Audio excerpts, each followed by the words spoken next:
And here comes Milo, big run out of 4. He's going to be there. Tristan Martin's there, cannot count out the 37. Oh! Milo gets burned! Cabot, where did he come from?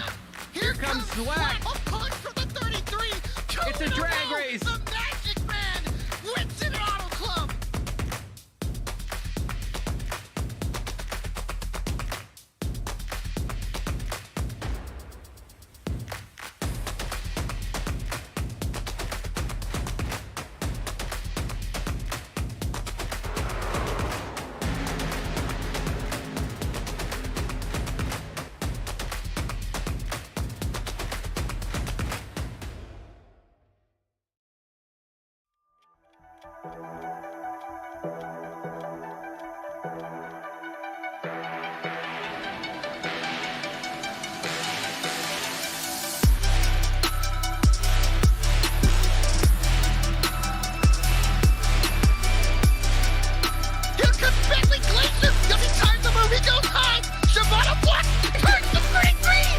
Contact there entering turn 1. Around goes the 9. Oh, he comes back up the track and he gets squandered. Zion picks it up into the air.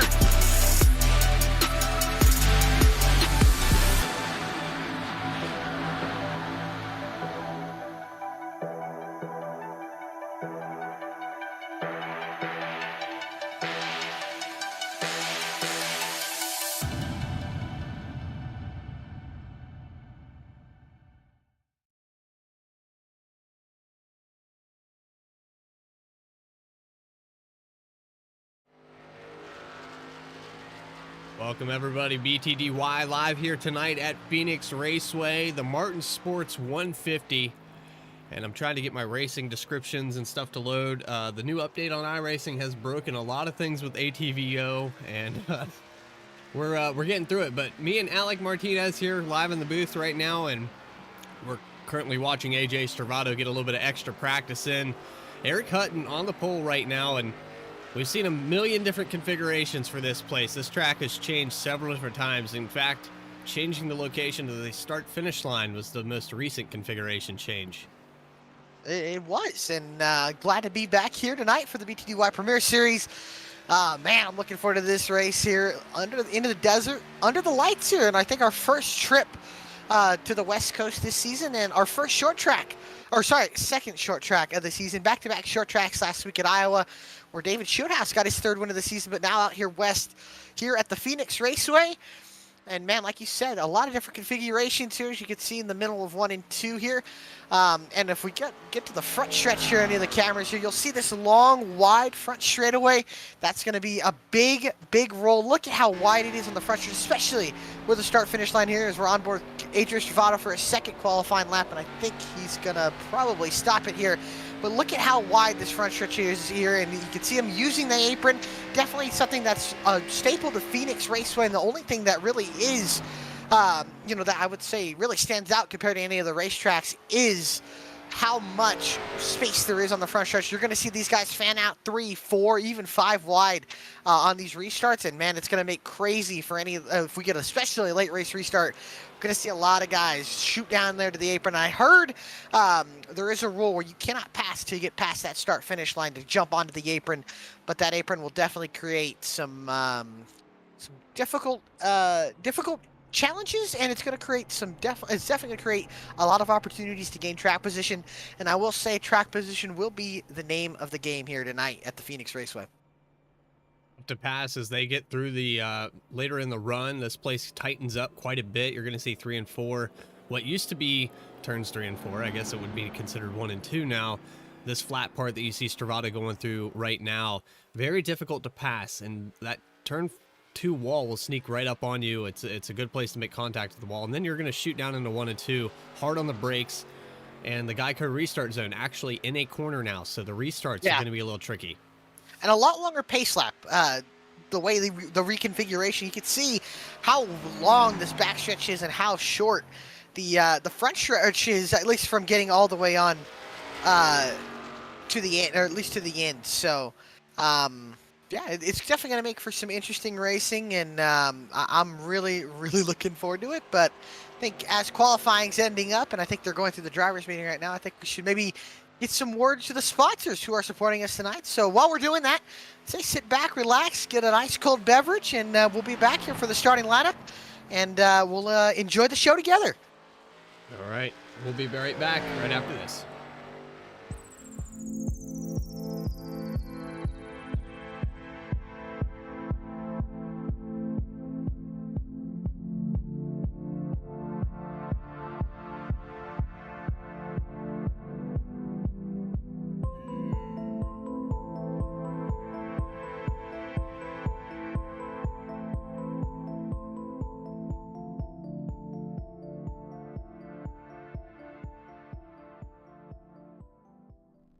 Sailor Tarot Magic is the spot to get a reading from Sally, an intuitive healer and tarot reader, known as the Nurturing Reader at New Jersey Street Fairs. You can also check out our YouTube channel for lunar and astro readings, as well as our Instagram for live weekly readings. Her rates are affordable, and you will leave with a newfound perspective. Sally is now offering an introductory class on tarot cards and intuition, and is available for parties. Call or text 732-314-0777 to schedule your reading today.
All right, back live here, BTDY, getting ready to grid. We're actually pulling off a pit road as we speak. And we've got the 88 of Eric Hutton starting on the pole. Youssef Ghali going to start to his outside. Looking at row 3, we've got Ben Bafford and Bentley Glaser. AJ Stravato in the 3rd row. Next to him, Jeff Wright in the 48 machine. Bailey Turner and Dennis Faircloth. And then rounding out your top 10 will be Reggie Ortega and Chris Simmerd. Yeah, and in 11th, Brody Hayes. And how about qualifying for the qualifying position? Starting 12th, Kevin McGarvey. 13th will be Alan Dice. 14th will be the two-time champion, Seth Hatchell. 15th, the Daytona winner, Joshua Banks. 16th, Jeremiah Vincent. 17th, Josiah Vincent. 18th, Noah Mikulski. 19th, Daniel Cunningham. And Nick Starling rounding out the top 20. Just behind that, we've got Max Kost, Dallas Sullivan, 21st and 22nd, Cody Atkins, Kyle McGarvey, Jake Walsh, Ryan Gamel, Kevin Barnett with Casey Lakotis. 29th position, Adam T. Baker out there on the field. Mark Beverly in 30th. And then 31st, Eric Lambert with Timmy Emanuele in 32nd. Lane Salfridge, we've got about 37 cars out here. Mark McFadden and Zachary Smith, Kyle M. Payne, and rounding out your field, the 40 of Robert Gilmore. Yeah, and before we get going, I got to ask, who's your pick? Oh boy, I have no idea. I have not seen these guys get around Phoenix. Based off of what I'm seeing right now, I'm going to go with the 23. I think I'm going to go with the 23. I got to go with the 24 of Bailey Turner. And like I said, this long, winding front stretch to get into the Geico restart zone. Eric Hutton, Yusuf Ghali will lead us to the green. Green flag is out. The Marrtin Sports 150 from the desert is underway.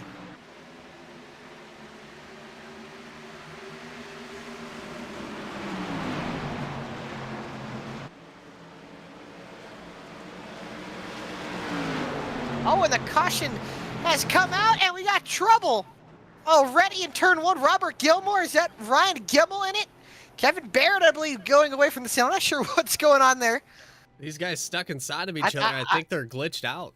Yeah, I don't know what's going on here. Ryan Gimmel is in it already, and man, a tough start to the season for Ryan Gimmel, and it gets worse here at Phoenix. Let's take a look here with Robert Gilmore, and like I said, I think it started with the 6 of Ryan we're riding Gimmel. on board with him here, and I don't know exactly what happens, but his car blinks out. Oh, there it and is. Reappears inside of Gimmel. Barnett's machine. Yeah, that was all over the place. Let's go back. You said it started with the 4 car. We're gonna try and look at this one more time. This is right after the start of the race. These guys come down into the corner, and he goes 3 wide with the 6 machine. Oh man, what a hit! And Lane Solfridge in it. Oh, and then right down into Gimmel. Yeah, Barrett. Like I said, I mean, it's lap 1 of the race. Ride it out here. See a very aggressive move. Yeah, and you can see he's on the inside. Adam Baker takes him 3 wide and on board, I believe. Next here, you can see Jake Walsh on board with the 6. Yeah, the 4 just gets right into the side of him, and man, what a hit for the 4. And then the 6 in it, and then the 40 comes in with Solfridge. Payne doing a good job missing it. Like I said, we're lap 1 of a 150-mile race. You got to be patient. And right there, that's just an aggressive move on the first lap going into the first turn. So unfortunate to see there. And so early in the race, 4 good race cars taken out. But Eric Hutton led the first lap, I guess, under caution. Sometimes I think those pre-race jitters, they get the best of you. You see an opportunity, and you're just thinking, okay, I'm going to pick up a couple spots here right out the gate. We've got fresh tires. We're going to go for it. And maybe sometimes you disregard that there's a guy to your outside, or maybe you think you have a different run. Maybe you thought the entrance was going to be different for that guy on the inside. It's tough to call. It's tough to say exactly what happened there, but nonetheless, yeah, patience definitely going to have to spread because it's lap 1, turn 1. Exactly, and we're going to see some guys bringing it down to pit road, topping off on fuel. I will say, though, I was telling you this before we went live. I think I told you just as we went live. iRacing actually a big update for iRacing, so a lot of maybe some minuscule differences on these cars. These cars not going to get too much updated, other than I heard the tire a little bit. But other than that, though, they added something. I believe it was to the fuel, so you can adjust now how many laps of fuel. It's no longer gallons; it's laps of fuel that you're going to want in your car. So that's going to be definitely something these drivers are going to look for. If we get to later in this race, could shorten up the pit stop. So this is going to be fun to see here what happens as we get later into this run. If we get a long run, and it's, I'll tell you, this is a long race, but usually Phoenix is one of those racetracks where you see a long green flag run. You see laps put on as we get later into a run, and usually a long run track. I know there are some short tracks where you don't expect long runs, and sometimes there isn't. But this track definitely is one of those tracks that can run green, and if the leaders are fast enough, can get into lap traffic as we go later into a run. Well, lining up, the lights go out on the pace car. The 54 machine is going to pull down, and it looks like Eric Hutton's going to take the outside this time around. We didn't really get to see what anybody had. We got into turn 1, and nobody really got a run. There was kind of staggered as they started the race out, but actually Hutton electing to take the inside now as he does the old switcheroo. But Kane's Chevrolet Camaro on the inside, the 54 Vans Toyota on the outside, and we pretty much have the same running order all the way back to 10th position here as they start out. Yeah, we're going to really see the bottom. We're going to see here on this restart is a long way to go. You can see the pace cars off, but it's a long, slow pacing speed around with no pace car in front of you. One of the weirder things about this racetrack. But we're going to see a lot of fanning out on this apron here. We'll see it on this restart. We already had the start. This restart, we'll see a lot of cars probably getting down to the apron here. And we'll see if Hutton tries to defend Baffert laying back. And into the Geico restart once more. Eric Hutton leads him back to green, gets a great jump And we'll see these drivers fan back down and back down on that apron. Great start there for the 88 of Eric Hutton, as you see the 23 of Ben Bafford taking advantage of Yusuf Ghali on that dog leg. He got a great start there from the outside row. 23 is going to take the second position away. AJ Stravato moves up to fourth position, and now Bentley Glasser is going to move in. He's on the outside, though. He's got a little bit of work to do because that 48, who's been strong all week, or every week that we've went to any track, just right. We've got a wreck back here. Dallas Sullivan is around into the outside wall. Okay, so the 46 machine gets caught up. It looks like it was a single car accident, though. It might have been. Looks like. See, I don't see anybody else with some right front damage. We'll go here and take a look here. See how this coming off of turn 1 and 2. Looks like he's clear here. Maybe somebody gets into the back of him going into 1 with that braking zone. Yeah, the braking zone is definitely a big thing. You can see a little contact there with, there was another car involved. Is that the 42? 44 machine also of Adam Baker gets involved in that. Got a little piece of it as well. Yeah, Kyle McGarvey got into the back of Dallas Sullivan. Let's go back and look at it one more time here in the onboard with Baker. He's behind Jake Walsh there. Walsh also got a piece of it. A lot of contact there between several different cars. Let's go on board with McGarvey. He's got the whole front end ripped off of this machine. So let's go back one more time and take a look at him.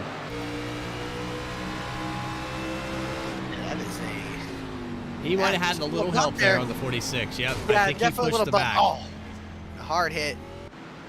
So a little touch there. McGarvey kind of sends Sullivan there into the entrance of turns 3 and 4, and unfortunately, caution number 2. A lot of damaged cars so early in this race. That's another thing that we were talking about earlier. The new configuration of this track. It's kind of changed people's mindsets, and you kind of lose track of where you are. Yeah. On the track because of where that start-finish line is, and maybe the braking point. You kind of get tunnel vision. I know it's a little easier to do at night as well. You don't have those milestones. Definitely, I would say, at least on these restarts, definitely it crosses your mind on what you. Whoa, no pit stops there. It looked like they were trying, but they will not. But yeah, that apron definitely it forces you to be more aggressive. We know track position is so big at Phoenix, and let alone it being a night race, it's going to add even more to it. It's going to be a little bit harder to pass. They're going to have a lot more grip in the track, a lot more grip in these race cars. So now it becomes, you kind of got to get all you can get. That apron, that on the restarts especially, you can make an aggressive move and actually get some spots. But it really takes, it really forces it, like you said, a different mindset into these races to go and get as much track position as you can. And that's why we see the aggressive racing starting right out of the gate here. And I know we already seen some contact, obviously on lap 1, then on lap 6 or 7. It's tough to pass here, and that forces guys to be more aggressive. And hopefully they'll calm it down a little bit. I am curious to see, who's got long run pace here. But if it keeps being a race like this, we get 5, 10, 15 laps here, and then a caution. Eric Hutton, Ben Bafford, Yusuf Ghali, those guys in the top 5 are in really good spots here. But that will also force anybody willing and daring enough to take these tires. We know track position is key here. Yeah, track position is king, and as you said before, use it while you got it. We talked about that last week at Iowa, where it seemed like guys just got so tight so fast that once you got a run, you couldn't do anything with it. Running the upper and the outer grooves was the only way to go. And then we saw guys just have to pull pit strategy. Now, being that we've had so many cautions, that might be more difficult to do. Strategies are kind of getting thrown out the window here as these guys, even with the new iRacing update, being able to pick your laps, that is a nice adjustment. And I'd have to say, what took so long? That should have been implemented a long time ago, You would think, heck, the new damage model on these cars should be. You don't have that yet either, so. Yeah, iRacing features. We love them, but there's been a third-party software for a lot of them for a long time. Here we go, lined up. Pace car pulling off for the eternity of pit road. The 88 of Eric Hutton ready to lead him off again for the third time actually today.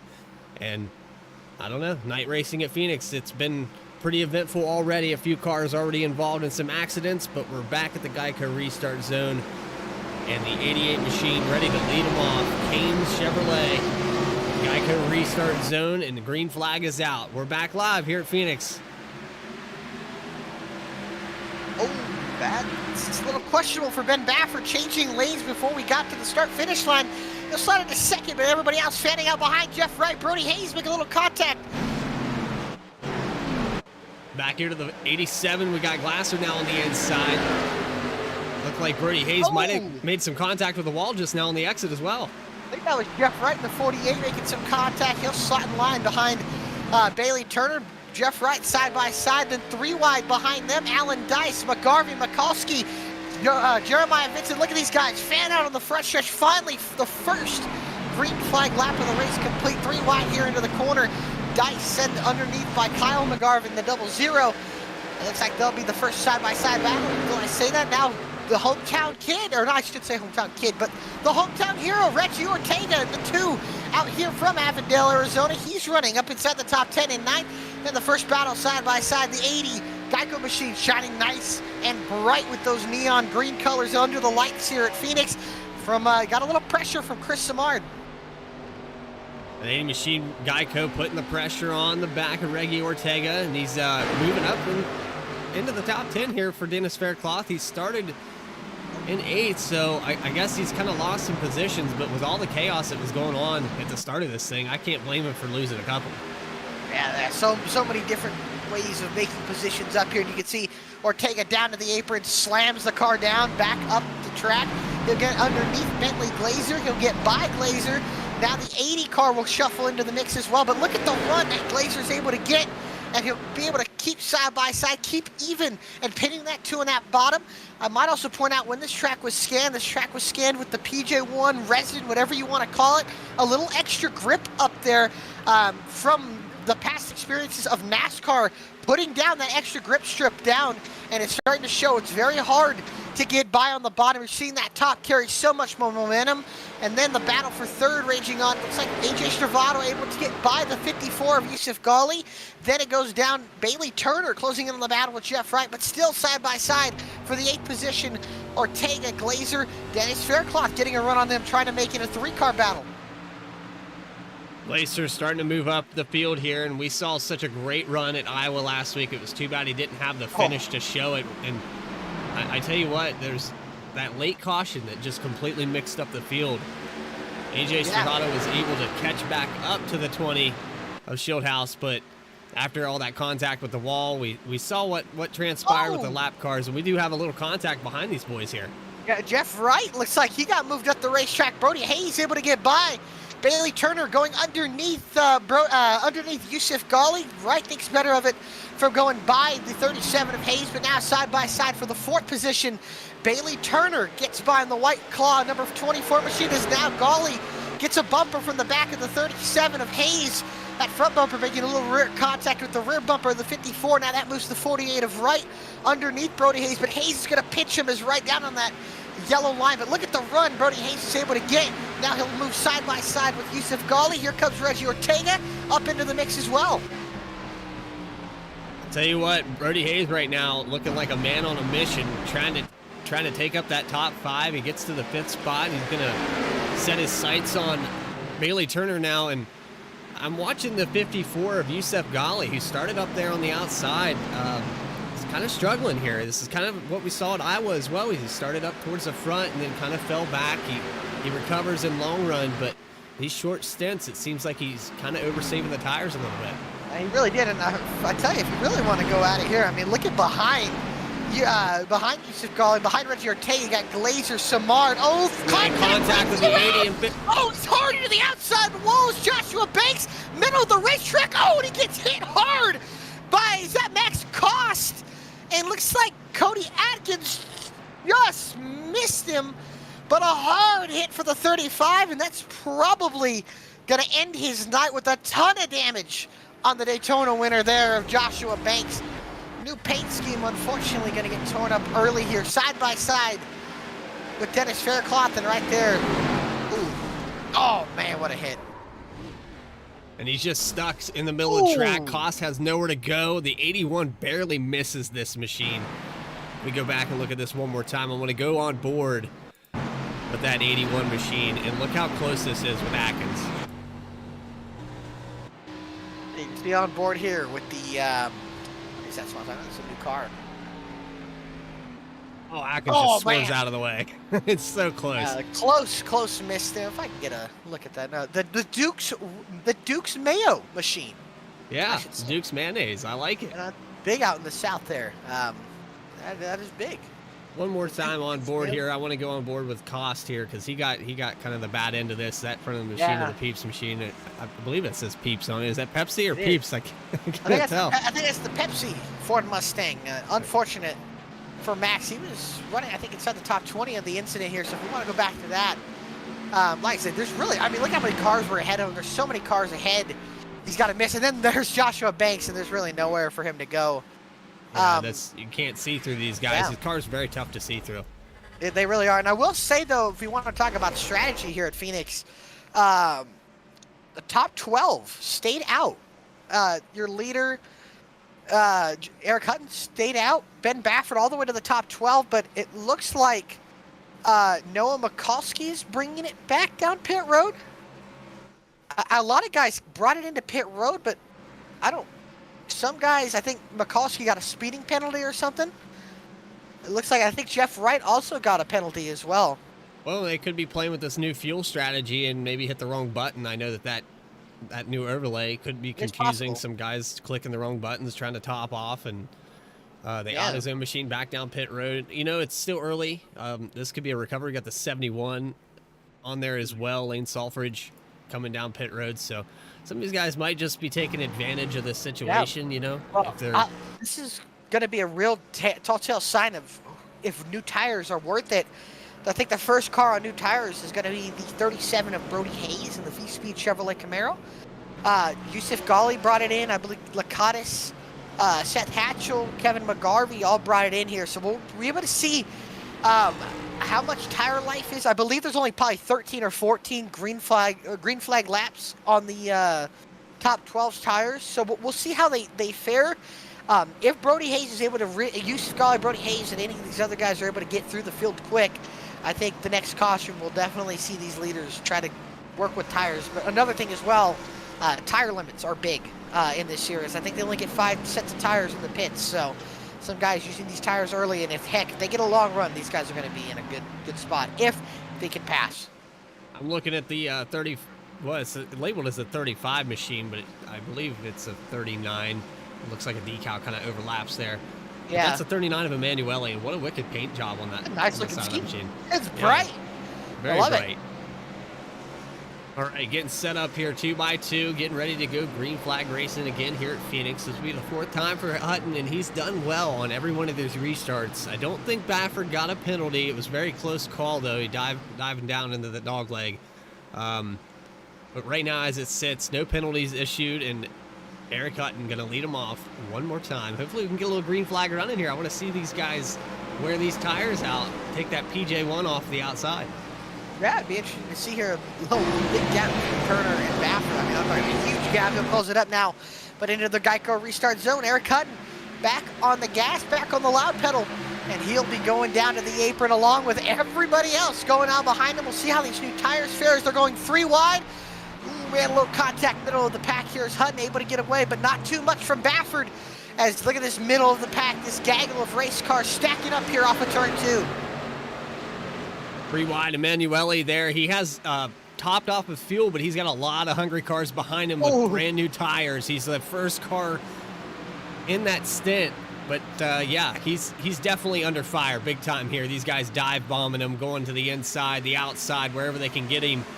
And we're seeing now fresh tires. That's all this amounts to. We've got a couple guys already cracking the top 10. Brody Hayes getting up in there with five laps on these tires.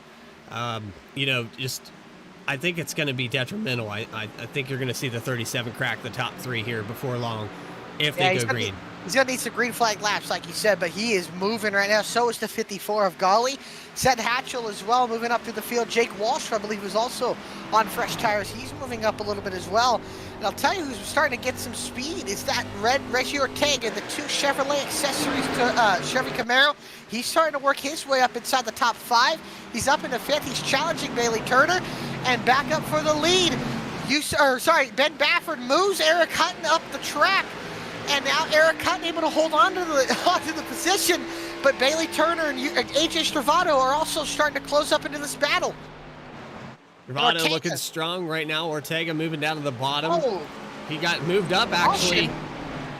We have a yellow out here, and I'm trying to figure out where this was. We got... I do not know. Looks like the Peps machine has a considerable amount of front-end damage. Cost was involved. Let's take a look. Was it Cost? Oh. Cost is definitely got a messed up front end here. Jeff Wright in the 48 and Mark McFadden in the 99. Okay, I'm seeing that now, and it looks like they were already wrecking, and Cost got the tail end of it here.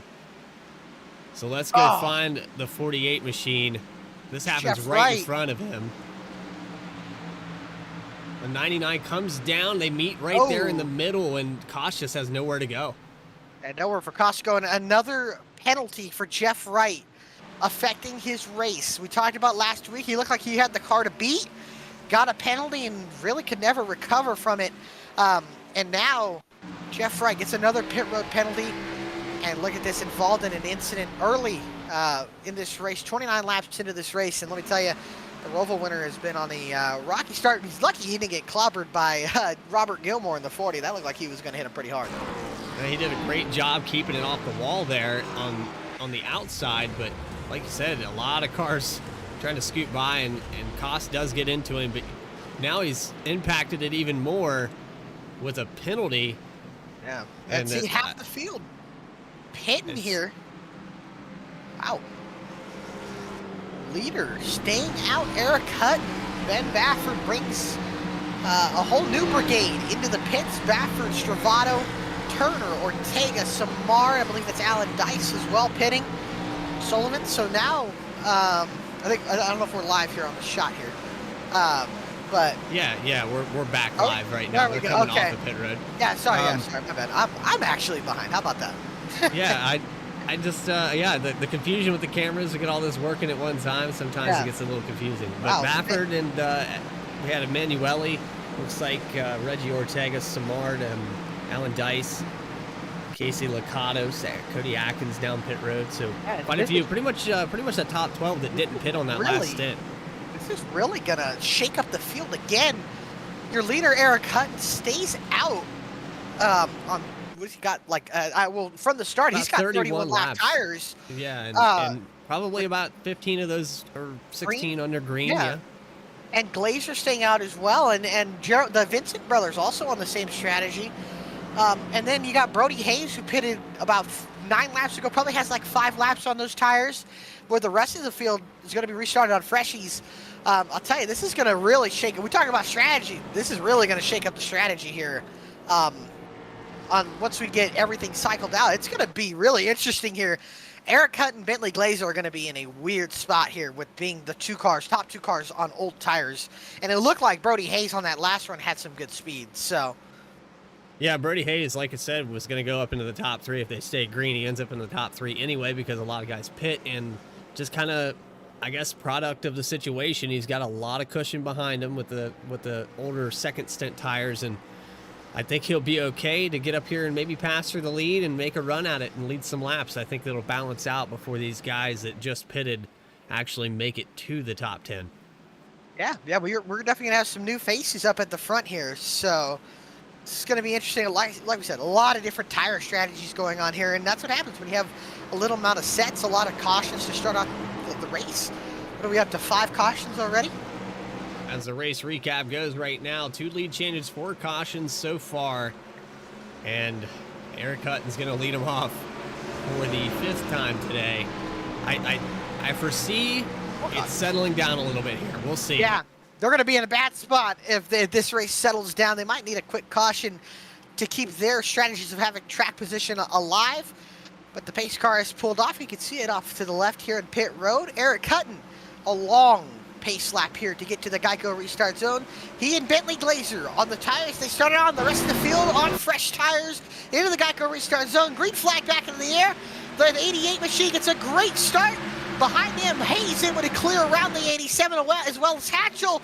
And some contact in the back of the pack. Is that AJ Travato with some damage early?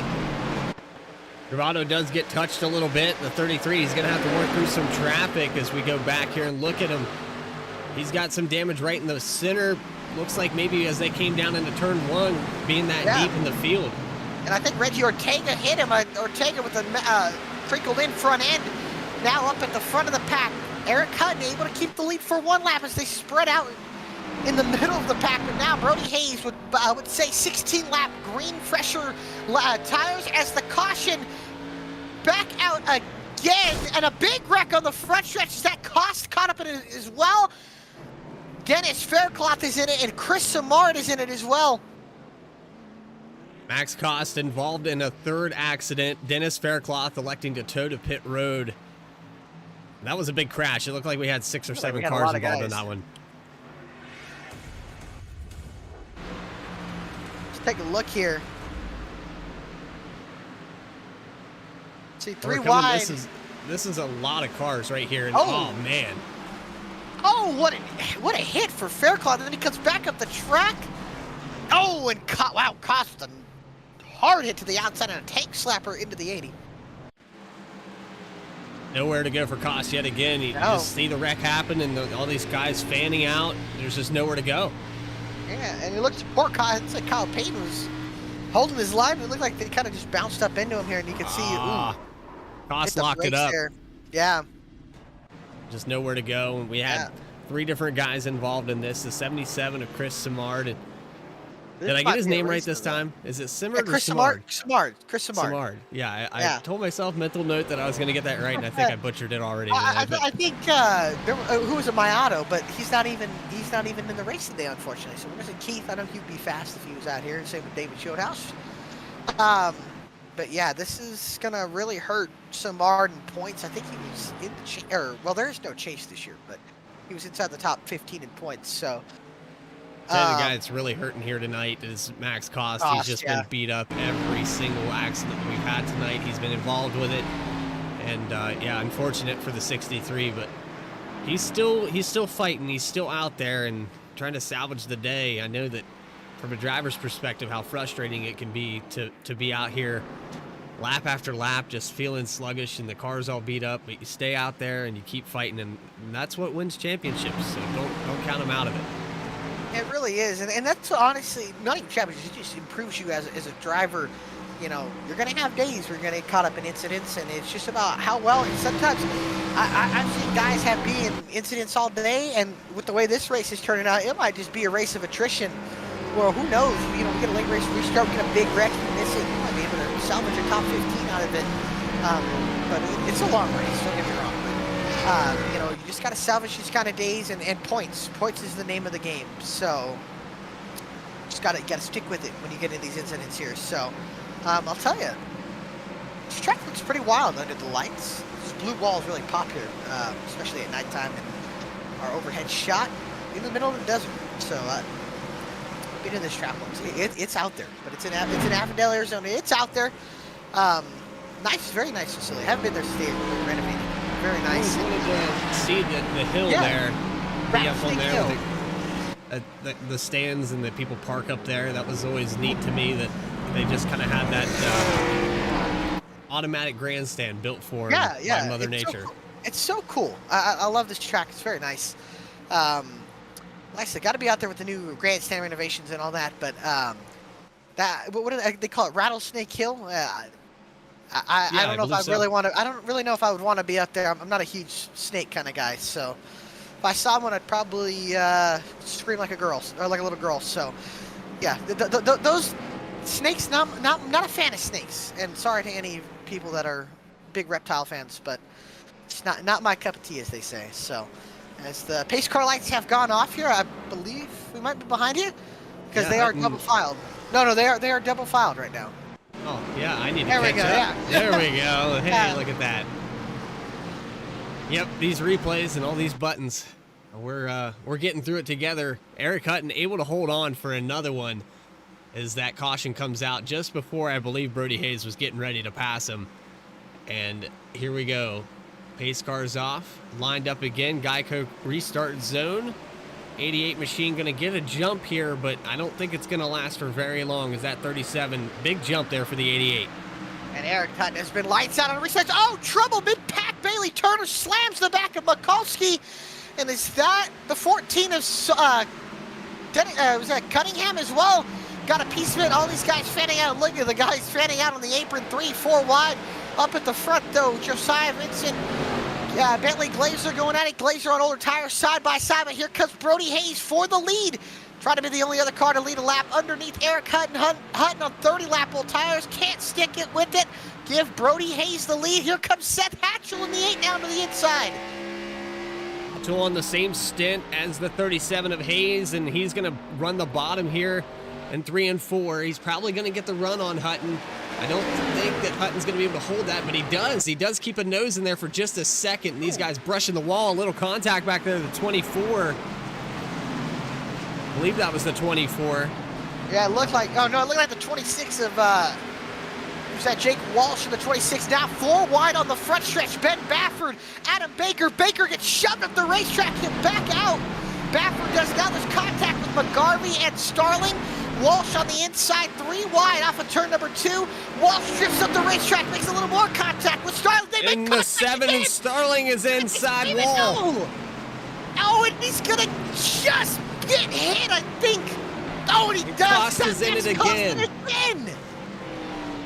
Costa's gonna toe to pit road. He's had enough. The 7 of Starling sitting there in the middle of the track. The worst feeling in the world is being stuck right there. He got hit again. I don't think he got hit.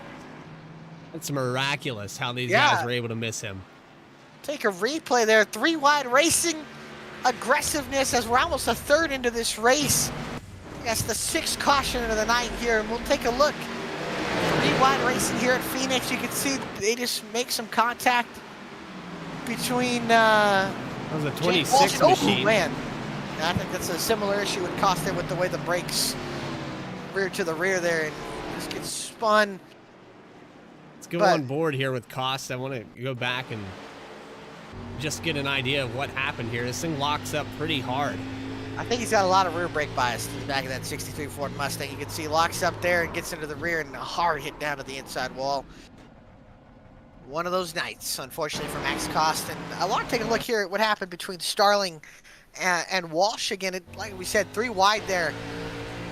It looked like Walsh kind of drifted up, made some contact with Starling. It looks like Walsh kind of took the blunt of the hit. I would say, see here, you can see on the A post here and onboard, side by side with McGarvey, they made some contact. And then right here, you can see Walsh right to his inside, Starling pinching, they make a little contact there, and then just a little, they kind of met in the same line there, and then they just, you know, man, what a... Alan Dice so close there. Close. Yeah, and just unfortunate there, but it looked like a racing deal, I would say. And I'll tell you, these restarts, we talk about how crazy they are. The mid-pack, a lot of the guys that we saw up there in the beginning of the race, Adrian Stravato, Reggie Ortega, Jeff Wright, and Bailey Turner, they all have damage now. They've hit some of the guys back here on the restarts, the checkups on the inside lane. And a lot of guys have some damage here that were strong. It just seems like we said, we talked about track position. It's definitely showing that it's king here, and Brody Hayes up in the lead. And heck, Eric Hutton, he still has yet to take a pit stop. And look, he's still running in the top 5, so definitely showing to me that track position is good. Yeah, now, it's got to be important if he stays in. I think some of it too is that he's got a strategy in mind. He might, for what these tires he do. definitely does. Now, I think, as they say, he's made the bed. Now he's got to lay in it. So he might stick it out one more caution. If we get like another 5 or 6 lap run, I could see the 88 bringing it in. Same with the 87, the 3, the 9. Talk about, I got to give some props to the Vincent Bros. They're up inside the top 10 on their strategy with Eric Hutton. And I also might point out that Jeremiah, Eric, and Josiah, they are all teammates. So yes, it actually would make sense that they're all in the same team strategy here. And right now, with the way this race is shaping up, they might be in a good spot. I will say, the way it has shaped up with the cautions, who knows what we're going to be seeing once we get to the end of this race. If the way this race keeps showing up and it keeps being the way it has been, we're going to see a lot of different guys on different strategies here. And they might all be on the same strategy once we get to the end of this thing as the pace car lights are off and we'll be getting the green flag once again. But I'll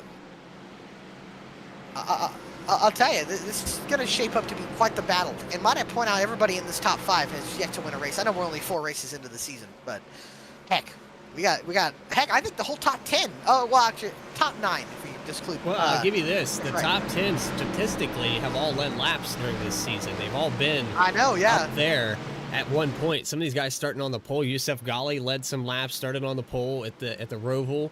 Hutton led some laps at Iowa there last week. Led The from the 8 ninth, car too.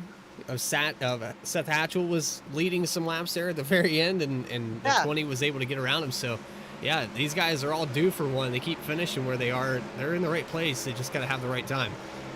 Geico restart zone. Here comes Brody Hayes, and he's going to take off like a rocket ship. The 8 car might have spun the tires a little bit, and that's going to make 3 wide fanning out here from about 7th position back. Oh, contact middle of the pack. Lambert into the back of McGarvey, into Ortega here. And look at these guys on the older tires starting to struggle here.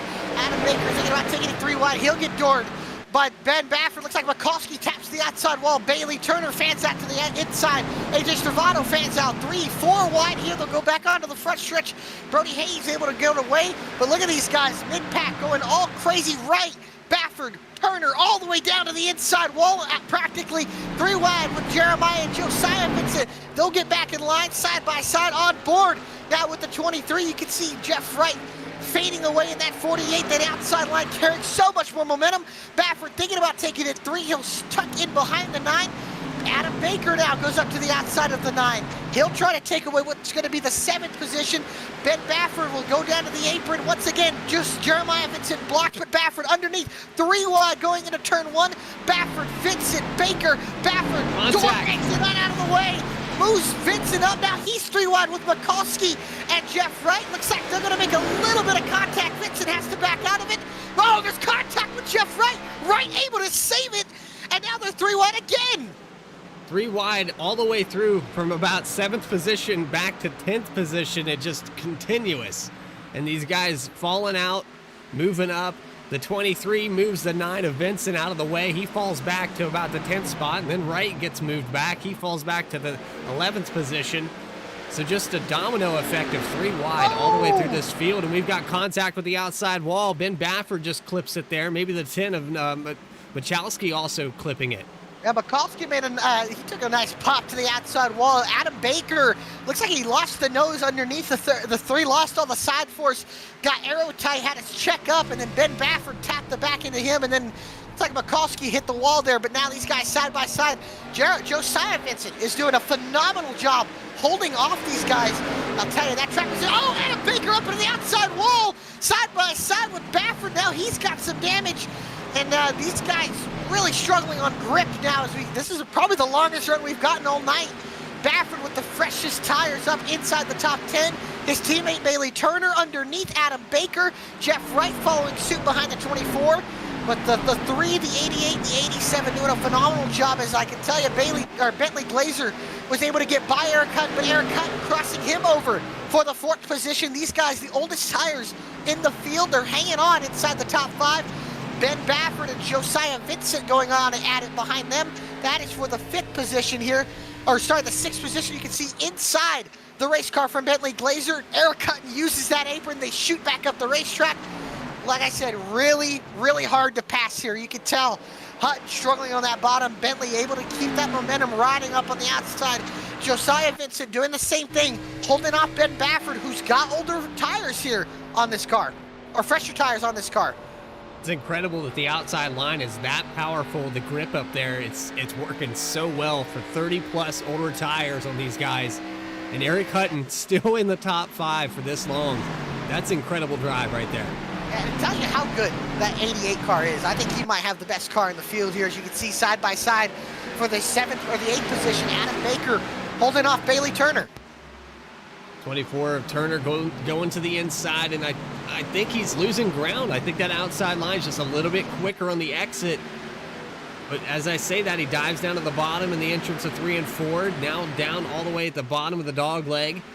I don't know if he still has the nose there in the entrance of 1 and 2.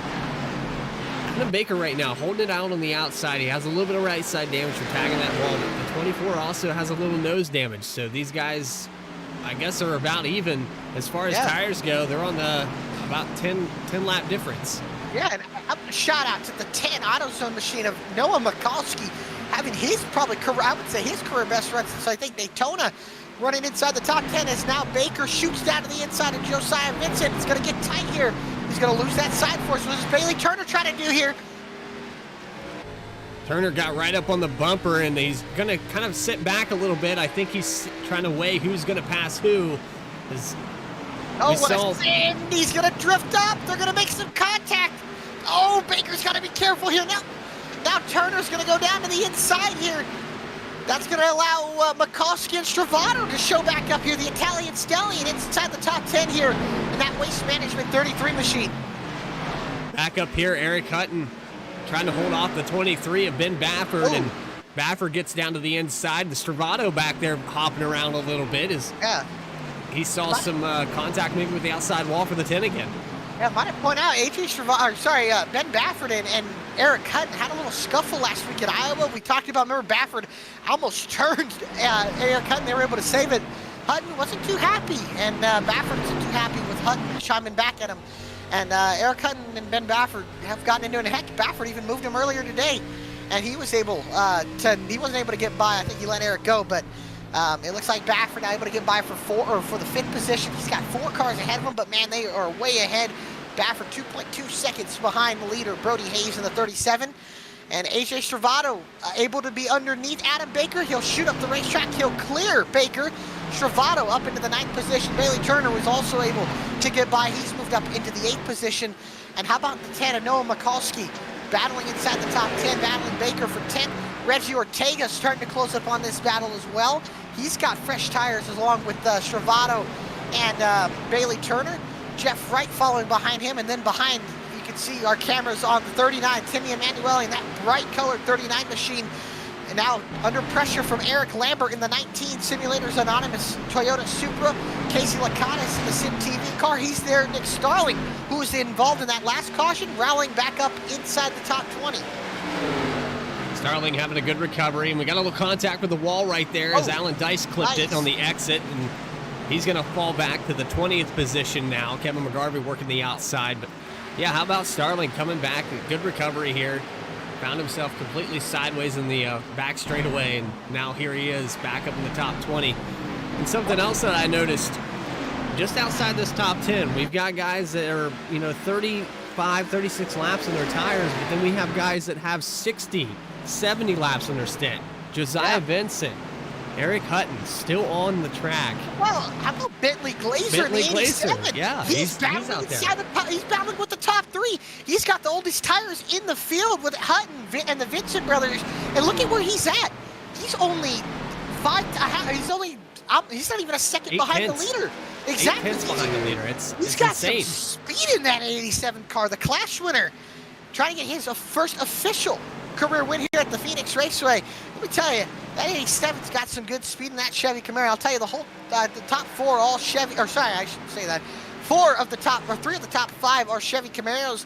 The first non-Chevy is Yusuf Ghali, and second that Vans 54 Toyota Supra. He's having himself a nice run. Baffert has kind of lost that gap, even though he's got fresher tires. He's just kind of fallen off. And we talk about the track position meaning so much. Yes, these guys on 60-lap old tires are able to stay in the top 5. Yeah, it's just such a surreal thing to see with how these tires have not fallen off, and Bentley Glazer able to stay up there in the top 5, running right, probably matching lap times with Brody Hayes right now. He hasn't lost much time. Yusuf Ghali started in second. He fell back. He faded out of the top 10 there for a brief second, but come down pit road. Got 4 fresh tires, and look at him now, back up in second. Yeah, Ghali having himself a nice run, his best run so far of the season. The battle that's starting to heat up is the battle for the 7th position, the 3 and the 24. Wow, that's a familiar sight if you were a NASCAR fan in the 80s. Bailey Turner going underneath Josiah Vincent here Vincent, like we said, one of the cars that has the oldest tires in the field. That 3 Real Tree, the Ballas or Bass Pro Shop Chevrolet Camaro. He's doing a masterful job. Man, you made me feel so old just now. I'm not going to lie. You said the 80s. It was the 90s. Sorry, it was 90s, the 90s. My apologies. Yeah, My apologies. you hurt me there. That cut deep, buddy. Sorry, my bad. The 90s, of course, the classic battles between Wonder Boy, Jeff Gordon, and the Intimidator, Dale Earnhardt. If you ever watch old races, man, those guys are always going at it, but what a familiar sight. The 24 and the 3 battling side by side here. Turner, man, look at the momentum that Josiah Vincent is able to carry off on that middle, the outside lane. He just gets such a good run, gets so much momentum, and he's able to hold off the 24. I'll be interested to see if it works in 3 and 4. You can see he runs about a lane higher. He gives some clean air to the 24, and look at him just power off. As you can see, the 24 gets a good run. And again, the 24 does have fresher tires. It just seems like the outside lane has so much more grip, especially in 1 and 2 over here on this part of the racetrack. You can see him, he'll go above just a little bit, but look at the run he gets off. He diamonds the corner, and look at how much he's able to put about a car length, or a half a car length to a car length on the 24 of Bailey Turner. I think there's an art to it too, letting that 24 go down to the inside, kind of pinch him down and dictate his apex. Then you get that nice run off. You're saving your tires because you can brake a little earlier. Yeah, it's truly it's an art, but at the same time, 67 laps on your tires, that you're feeling it. You know you got to be feeling that heat. Oh yeah, especially, yeah, he's just got so much older tires. You can see they get around the lap machine of Mark McFadden in the 99. But again, I just can't give enough of a shout out to Bentley Glazer. I know, just shout out to Eric Hutton and Josiah Vincent as well, holding on so good on these tires. You got the 35 machine there, just clipped the wall of Joshua Banks. He was working off the dog leg, and that was right in front of your leaders just a second ago. I know, yeah, probably scared a little bit out of Glazer and Hatcher. I'll tell you, if Glazer can hold on to when these guys pit, he looks like with how good he's holding on and how good his tires probably are, he looks like he can definitely be a factor once these guys cycle out and get even tires. I think Bentley will definitely be somebody to look out for as we get later into this race. And those tires are definitely taking effect on him a little bit, definitely affecting the handling. And I can tell you right now, Josiah Vincent is holding on to for dear life right now in that number 3 car. Look at the train he has behind him, and very fast race cars, all with fresher tires. Bailey Turner still trying to get away, but that damage is definitely probably affecting him in that 24 car. AJ Stravato's closed up. The 44, Baker's closed up. The 10 of Mikulski, and Reggie Ortega slowly but surely creeping into this battle as well. This is the battle from 7th all the way down to 11th, soon to be 12th, as Bailey Turner now shoots down to the inside, almost all the way to the apron. How about Timmy Emanuele in 13th? He's having himself a solid night in that colorful number 39 car. I think it says 35 on the broadcast. Let's see that sponsor on it. The Black Flag Photography Toyota Supra. Man, I'll tell you, that car pops. Very sharp machine. And yeah, like you said, we're about to have probably a 6-7 way battle from 7th back to 12th as these guys get grouped up more and more. Josiah Vincent about to have his hands full. I know Bailey Turner, he's got that front end damage, but then you got the 33 of Stravato who has rear end damage. And these guys all kind of beat up a little bit. So that does work into Josiah's favor right now. I would think that the 3 car is probably kind of in conservation mode because they know that they're going to have to pit before the rest of these guys. That is for sure. And that's going to be another interesting factor in this strategy. These guys, I would say, these guys are hoping for a caution. You can see Bailey Turner finally getting underneath if he can clear the 3. Oh, he arcs contact. Wow. Contact there. I think the 3 might have thought the 24 was going to go down to the dog leg and cut the tri-oval, but it didn't happen. And he gets a little clip there, left front damage on that machine. Bailey Turner able to get the position. Yeah, that's one thing I haven't really seen here much is he didn't run the apron, and I don't think apparently Josiah was not expecting that. I wasn't expecting that. I thought Bailey was going to cut it down to the apron, and even then, it's going to force. He's going to force him back, and now the Italian stallion AJ Stravato gets by Bailey Turner. Turner gains and then loses that position back. Turner all the way back to 8th. Stravato in that 33 up to 7th now, and now he'll set his eyes on the 88 of Eric Hutton, Emanuele, and Jeff Wright going at it for the 13th position, and Emanuele trying to pressure Josiah for the 12th position. Jeremiah Vincent as well is in the mix. Casey Lakatis having himself a quiet, steady night here. Emanuele blocks the 48. That allows the 9 and the 50 to close into this battle. Almost 3 wide as they went across the dog leg, and now we've got Jeremiah Vincent moving up. He's getting into the top 15. I tell you what, Emanuele looking really strong here tonight, and he has a top 10 in his books here if he can keep up this pace. He really does. I mean, the pace he's got right now, he's looking pretty solid. He's running with a lot of big names. He's running with race winners this season. You got Jeff Wright, who won at the Roval earlier this year in dominating fashion. He's in the mix. Casey Lakatos, and then it looks like Jeremiah Vincent going at it right now. Side by side here with Lakatos as they come off of 1 and 2. 50 position, sorry. Up inside the top 50. Ooh, Kevin Barrett hits the outside wall. Vincent and Wright go down to a miss. That's going to set up Jeremiah to get a run on the outside. Lakatos down on the inside. Emanuele, you got Vincent, both the Vincent brothers, Jeff Wright, doing their thing up here. And I'll tell you, Brody Hayes is opening the gap up for the lead. He's got about a half a second gap over Yusuf Ghali in the 54, who hasn't really been pressured by Hatchell. And again, Bentley Glazer on the oldest tires in the field right now. One of those cars has the oldest tires in the field, hanging on in fourth. But Brody Hayes trying to get that gap up to a second. But right now it's Glasser back all the way to Hutton. Is about 3 seconds back here. Yeah. Now AJ Stravato has caught up to the 88. What's that? Baffert is 2.5. Sorry, he's about a second and a half back. He's in fifth, but he's all by himself. But like you said, to Eric Hutton, he's 3 seconds back, and I think Hutton might lose a spot here to AJ Stravato. Yeah, I was going as far as old tires go because we're looking at 77 lap stints, and it's Bentley Glatzer in 4th position. Now Stravato getting around the 88 of Hutton, who would be the 2nd highest car with those older tires.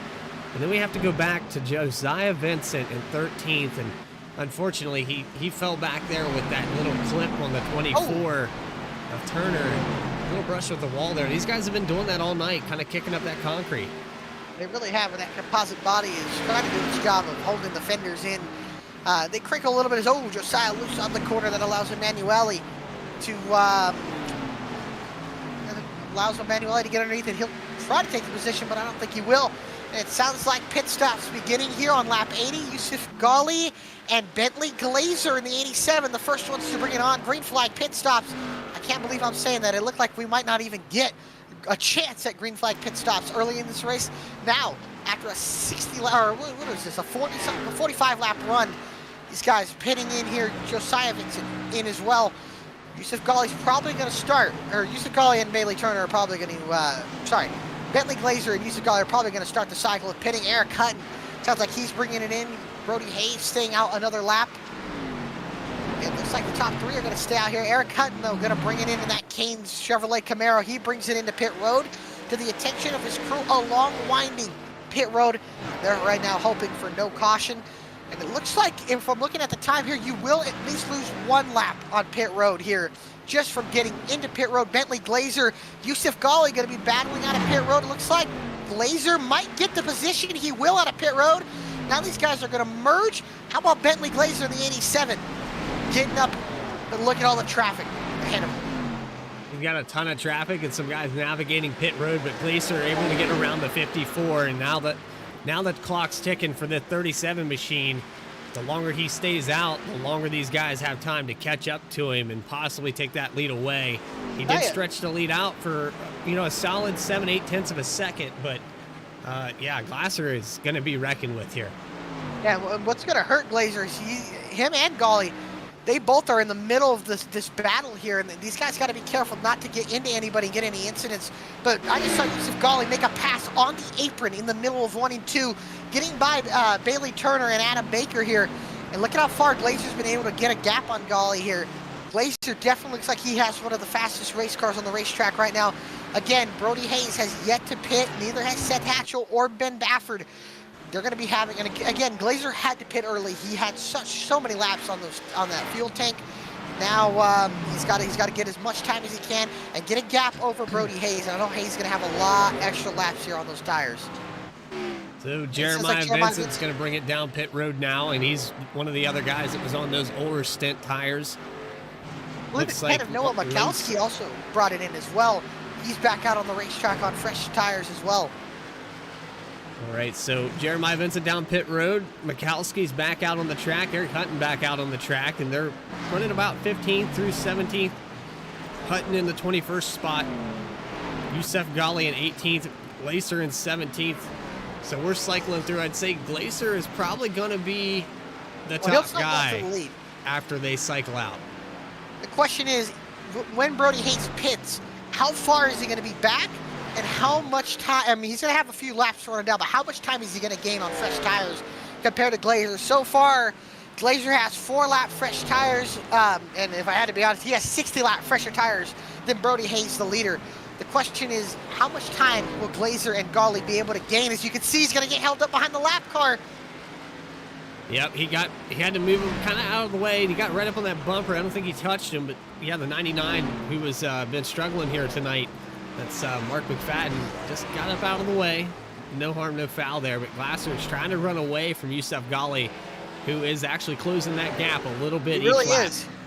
And these two might be battling for the lead, and if these guys do get to battling, that's going to help Brody Hayes on his attack once we get later into this race. How about Brody Hayes having himself a good night? He's now led the most laps in that 37 car. An underrated short track racer. He won at New Hampshire last year in the Cup cars, the next gen, I should say. He won there last year, dominated at New Hampshire, and right now dominating here at Phoenix, trying to get his second career win in the BTDY Racing Series. Seth Hatchell, the two-time champion, won the race at Atlanta last year, the last race of the year in the next gen in the Premier Series. He was able to get that illustrious win. I think he's won about every season he's been here, and obviously 2 championships to his name. Running in second, having a quiet night. Ben Baffert in third. He's having himself a quiet night. Started third. He's running in third right now. He's running down Seth Hatchell and Brody Hayes a little bit. He's closed that gap up as he's just had his teammate Yusef Ghali get by. As Eric Lambert has brought it into pit road. Eric Lambert down pit road, and I think we're going to see this. This has got to force the hand, because Lambert was one of those guys that was on the same stint as Brody Hayes, Seth Hatchell, those guys, and that's going to have to force the hand.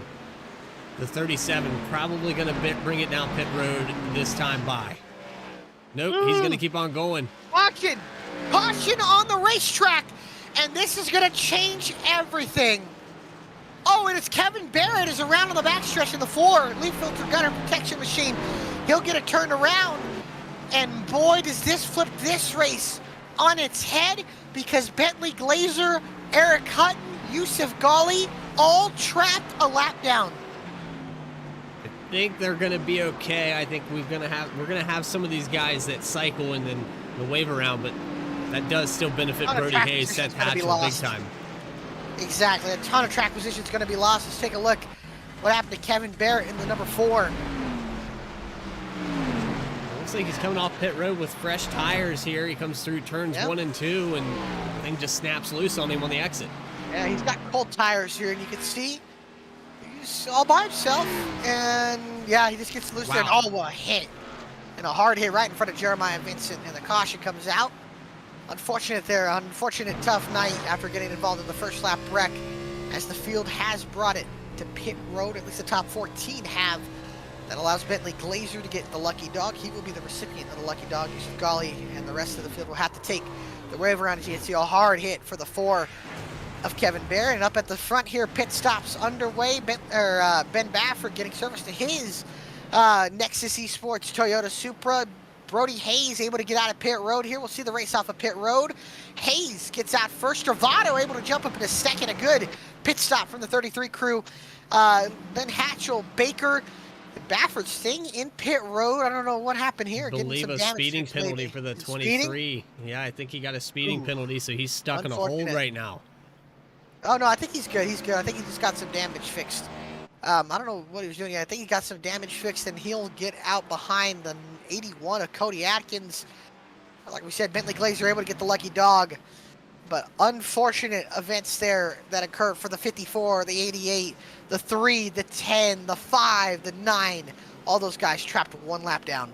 Yeah, Yusef Ghali would have been leading that, and Glacier, who got the lucky dog, he gets the benefit. Yeah, he gets the benefit a little bit. But yeah, it just everything cycled through. Yeah. That 87 machine definitely would have been your leader. And we talked about track position, and those guys were running inside the top 5, and now they're going to be running outside the top 10. So a lot of track position is going to be lost, and you're just going to have 10 lap tires on that 54 car. So It's going to be interesting to see here. A lot of new faces, a lot of good cars up in the top 5. Brody Hayes is the only face that really hasn't changed, or inside the top 5. Sorry, Brody Hayes and Seth Hatchell were the only two that really haven't changed here. So at least inside the top 5. So this is going to be interesting to see here. How about our good friend and colleague Adam Baker is going to be in 4th position. And how about a guy we haven't talked about all night who's running in 5th? Casey Lakatis in the 50. Toyota Super Sim TV, Toyota Supra. He's running in 5th. Nick Starling, who was involved in one of the accidents, running 6th. Timmy Emanuele, he's in 7th. How about it? This top 10 is flipped on its head because of that caution. Cody Atkins is in 8th. And Daniel Cunningham in 9th. How about it for some of these guys? Definitely a flip on the field, and some of these guys that were able to benefit from these pit stops, they bring it down pit road early, and they're finding themselves in the right place at the right time. We're past the halfway point. We're coming up on lap 100. We'll probably take the green about lap 95, 96. I don't know, man. This you're going to have one more pit stop guaranteed, so yeah. I don't know. I don't know how this is all going to cycle out, but we know the strong guys, the guys that are the toughest to pass, and they're really strong on older tires. They are.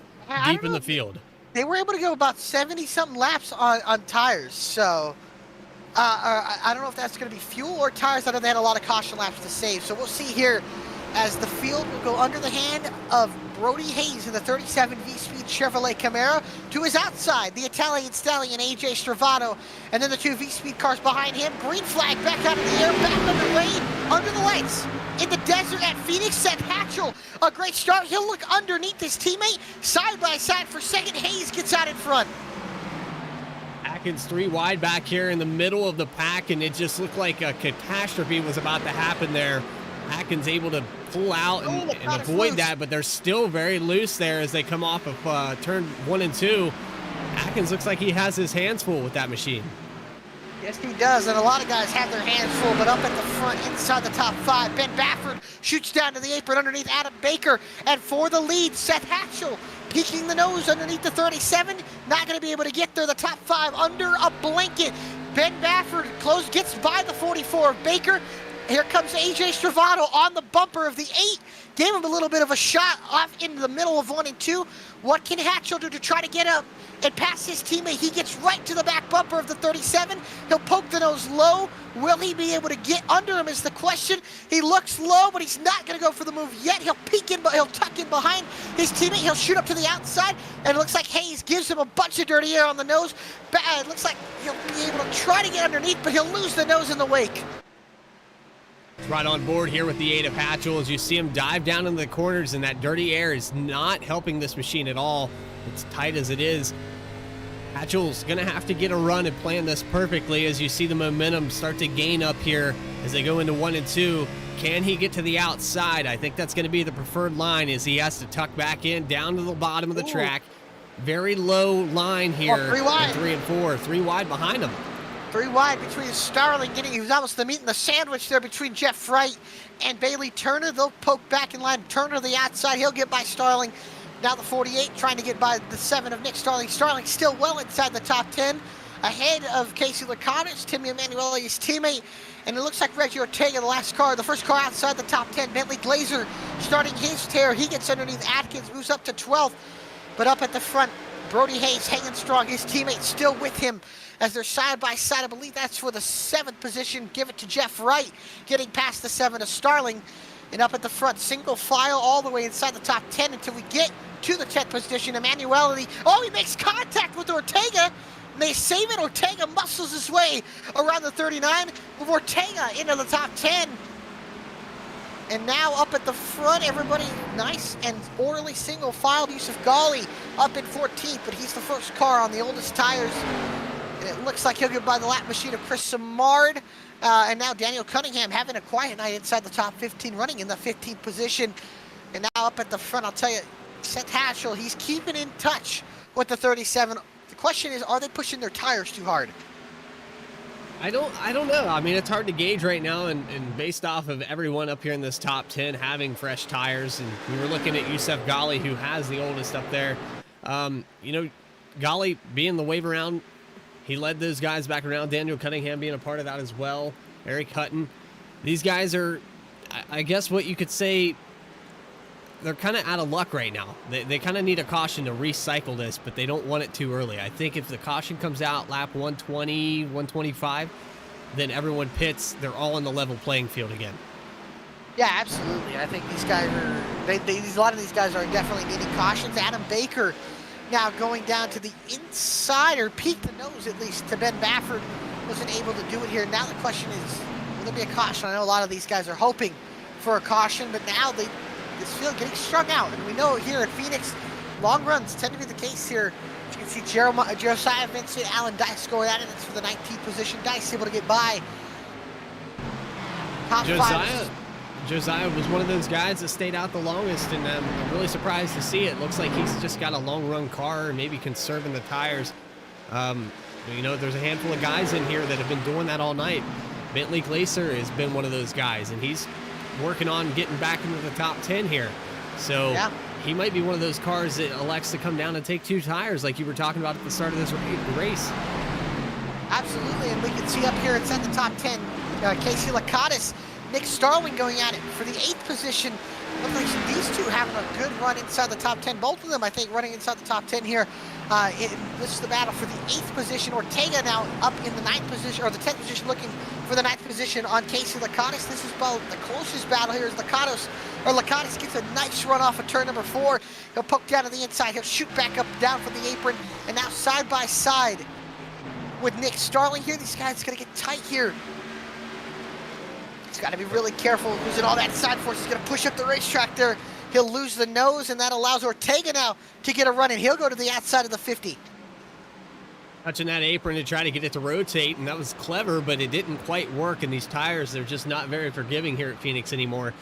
That outside line very much faster, and we've seen kind of the product of the high groove, kind of like at Iowa, where the groove moved up the track, and the 7 of Nick Starling very close to Lakatos there as they come off of turns 1 and 2, and they're still pinching down.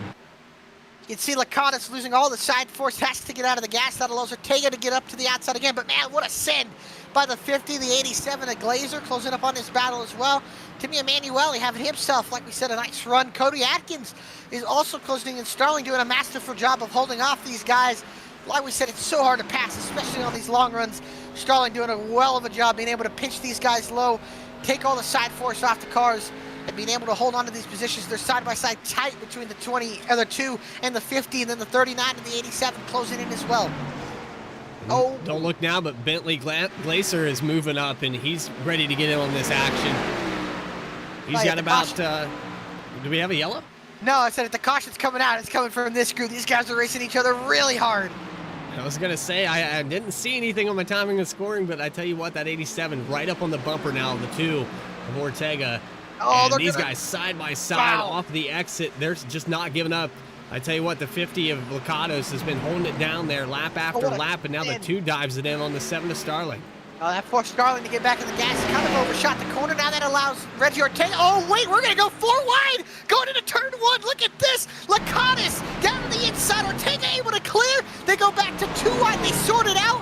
Ortega able to get the spot. Lakatos moves the 7 of Starling out of the way. Here comes Glaser, the 87. They make more contact off the corner. Starling in the wall. Starling barely clips the wall coming off the exit of 1 and 2, and Glaser is not able to clear him even after that brush with the wall. And I tell you what, Starling feels like he's been used up. He got moved twice there. He got moved twice. Starling now with some right side damage, probably a little hot under the collar here. Lakatos moved his way through, moved by the 7 of Starling. I'm sure Starling gets back up to Lakatos. Probably not going to be too friendly with him if he can get back up to him. Up at the front, Ben Baffert was able to get by the 33 of AJ Stravano, and I think Baffert was your pick, right? Yeah, Baffert was my pick, and I just went and saw Emanuele was actually moving the 7 out of the way there for a moment. They're teammates, so Starling as well. Yeah, Starling is just getting moved all over this track tonight. He really is. Starling, he's holding on though, but I'll tell you what, the battle for the lead is heating up. Coming to 40 laps to go. It's a 3-car breakaway at the front. We talked about, did Brody Hayes and Seth Hatchell use those tires up too much? Maybe Brody Hayes did, because Seth Hatchell is reapplying the pressure on his teammate. And then don't look now, that purple and yellow car is closing up as well. Ben Baffert in the 23, we know he's aggressive. We know the moves that he's willing to make. We saw it at the Roval. Now you put it on the line for a race win. What is he willing to do? I think he takes it and he sends it into turns 3 and 4 like he just did on Hatchell. He's trying to close that gap up. If he can get the nose on the inside down that backstretch, I think he's going to take it here. Hatchell dives it down to the bottom, trying to get away and break that momentum, but if that 23 can get that nose on the inside, it's game over here. If he can get to the outside maybe and pinch Hatchell down on that inside line, take all that air away, I think it's definitely going to be possible here. I tell you, Hayes is looking like he's starting to fall off. His last lap time, he wasn't as fast as Baffert or Hatchell that last lap. And it even looked like Bailey Turner, Adam Baker were all faster than now. Baffert shoots down to the inside underneath Seth Hatchell. Hatchell goes down to cover it. Brody Hayes is loving what he's seeing in the mirror. He wants these guys to battle. He wants to cool these tires off. And I'll tell you, we've got some lap traffic coming up as well. Lap traffic ahead of these guys. It's just a couple cars, and I think the friendly lap traffic, the 99 of Mark McFadden, has been getting out of the way pretty well here tonight. Yeah. But this will shake up. Man. They could use him as a pick, and that 23 diving it down there into 3 and 4. I tell you what, he's getting a heck of a run here into the dog leg. And Baffert's got to realize there's still 35 laps to go. There's still a long way to go, at least in this run. He's got to take care of the tires. You don't want to push all the rubber that you saved off right now. And I'll tell you, who's looking like he's starting to get some speed in that car is Adam Baker. Adam Baker was the fastest car on the racetrack that last lap. Well, you can see that him and Stravato are catching up to this front three, and that lead is dwindling down. The 37 of Brody Hayes might be holding up this second and third place. I'm not sure 100%, but it is allowing fourth and fifth to catch up. The good thing that he's got is that he's got clean air. That's his best friend right now, and he's probably at the end of this race with how much fresher tires they have. Brody would run these guys down, for the lap traffic down, but I'll tell you, with the way the racing's been going on, I don't know if we're going to be seeing lap traffic before we probably get a caution. And Lord knows what that will do in the field once we get that caution. Bentley Glazer is closed up on the back of Reggie Ortega. This is going to be for the 8th position. Glazer, after getting caught a lap down, had to go all the way, restarted all the way down at the back of the pack. He's worked his way inside the top 10, looking on the 8th position for Ortega. Glazer, definitely one of those guys hoping for a caution. You can see Ortega misses the corner, and look at the run that 87 gets down this off of the corner down this backstretch. I think Bentley actually had to reset his corner because of that. He saw the two kind of shoot it up, and he wasn't predicting that happening, so he tried to set the nose down to the bottom and take advantage of it, and so it kind of broke that momentum there. Where does Bentley try to go? He'll fake to the outside, now down to the inside. Ortega, man, he's tough to pass, I'll tell you. He's one of the harder guys to pass in this league. Heard it from a lot of guys. And oh, there trouble! it is this time. That was around on the front stretch! Ben Baffert spun him out! That Hatchell down to the inside. A yellow flag comes out. That'll be I believe our 6th caution here tonight. And that is a big change here. This shakes everything up, and it almost happened exactly where it needed to for guys like Yusuf Ghali, Bentley Glazer that were caught back there. But unfortunate here for the 8 of Hatchell, because he's going to fall back to probably, 13th, 14th position here. Yep, he's falling all the way back to the 13th position. Like I said, contact from Ben Baffert. We know Baffert, one of the most aggressive drivers in this field, as they bring it down to pit road. We'll get a replay of what happened. Baffert racing with the 8 of Seth Hatchell. Hatchell runs him down a little low, but Baffert, he obviously had the run here. They'll be side by side, and you can see it's tight, and Baffert, he just gets loose the side force and gets right into the 8 and spins him out. He's fortunate he barely touches the wall there, barely hits it, and let's go back one more time. I know we have pit stops happening right now. We'll have to go back to that to get that. I tell you what, Ghali and Glaser are going to be reckoned with here. I think they're in the right position here. They will be. And what a stop from Eric Hutton, or sorry, what a stop from Bentley Glazer. He goes up into 6th, and that moves AJ Stravato into 2nd, Bailey Turner to 3rd, Jeff Wright to 4th, and Brody Hayes able to win the race off of pit road here. Yusuf Ghali moves up in the 8th. Lakatos Baffert going to have to go to the back of the field here for causing that incident. wow, that's going to shake up things even more. Two of the top 3 fastest cars involved in that incident there. And Seth Hatchell getting damaged. He's going to fall all the way back down to the 20th position. Let's see if we can go back one more time, because I just wanted to take a look at that side force with everything that happened there between the 8 of Hatchell. Now, this is going to be quite the rewind, so bear with me here, chat. But yeah, here we go. We're going to look at the right rear of this machine as soon as I can figure out my cameras. But look how close these guys get. They pinch all the way through 3 and 4. It's an eternity. And I'm surprised that the contact didn't happen sooner. This is actually a lap ahead of time, so I might have rewound a little too far. So we're going to see this run off the dog leg, and the 23 gets to the inside. Hatchell knows he's there, and he's pinching him down, but it was clean all the way up to the exit. And I was going to say it was netcode that got these guys.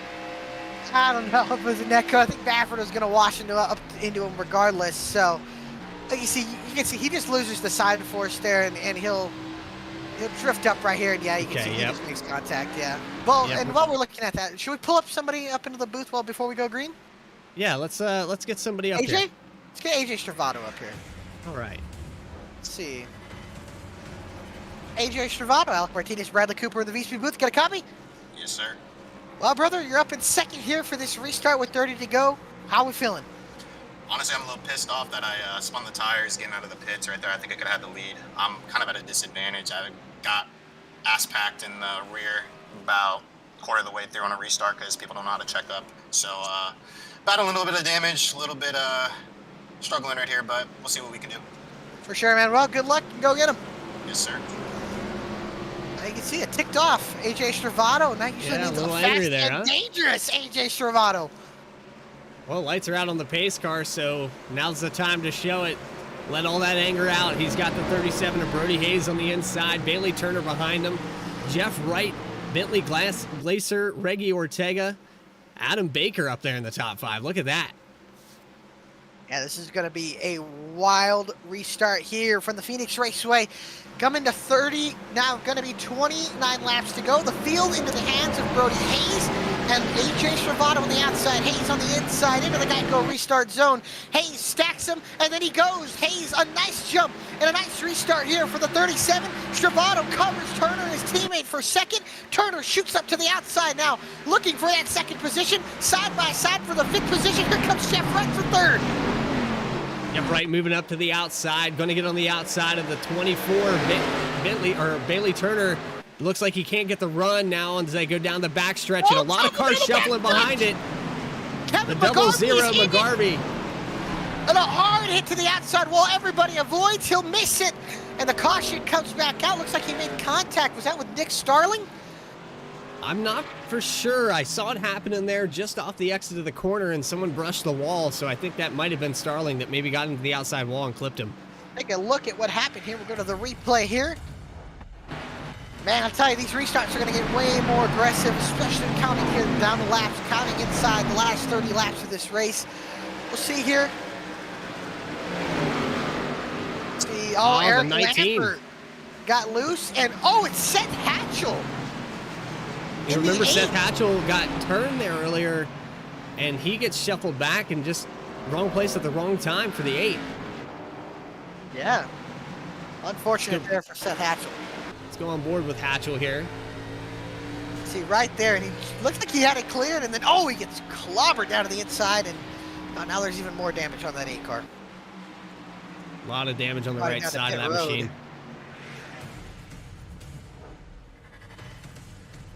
All right, so we're stacking them up. It's just one car after another, and some of these guys that have been up towards the front all night long find themselves in the back half of the field, and things get crazy on these restarts. We know how it goes when the lap counter says to go. That's when things start to get crazy. Absolutely, and a lot of different racing incidents going on here. You know what? Like I said, we kind of missed on pulling in some drivers before. And should we pull in another one? Yeah, I want to get Bentley. Bentley, is he in Discord? Yeah, let's see if we can find him. See if we can find Bentley, because I tell you what, that guy right there has a good shot. I don't see him in Discord, unfortunately. All right. Well, Should we do our old buddy Adam Baker? yeah, let's get Baker up here then. Let's get him in here. Adam Baker, Alec Martinez, Bradley Cooper in the VSPEED booth. You got a copy? Yes, sir. Well, brother, you're running inside the top 6. The restarts are getting a little more wild, a little more crazy. How are we feeling here for these last 25 laps? Honestly, I'm a little terrified of these restarts, but yeah, I'm feeling all right. I like being on the outside lane here, so we'll see how we can do. Just trying to, keep it pointed in the right direction for the last 35 laps. And I got to ask you, is this outside lane way better than the inside lane?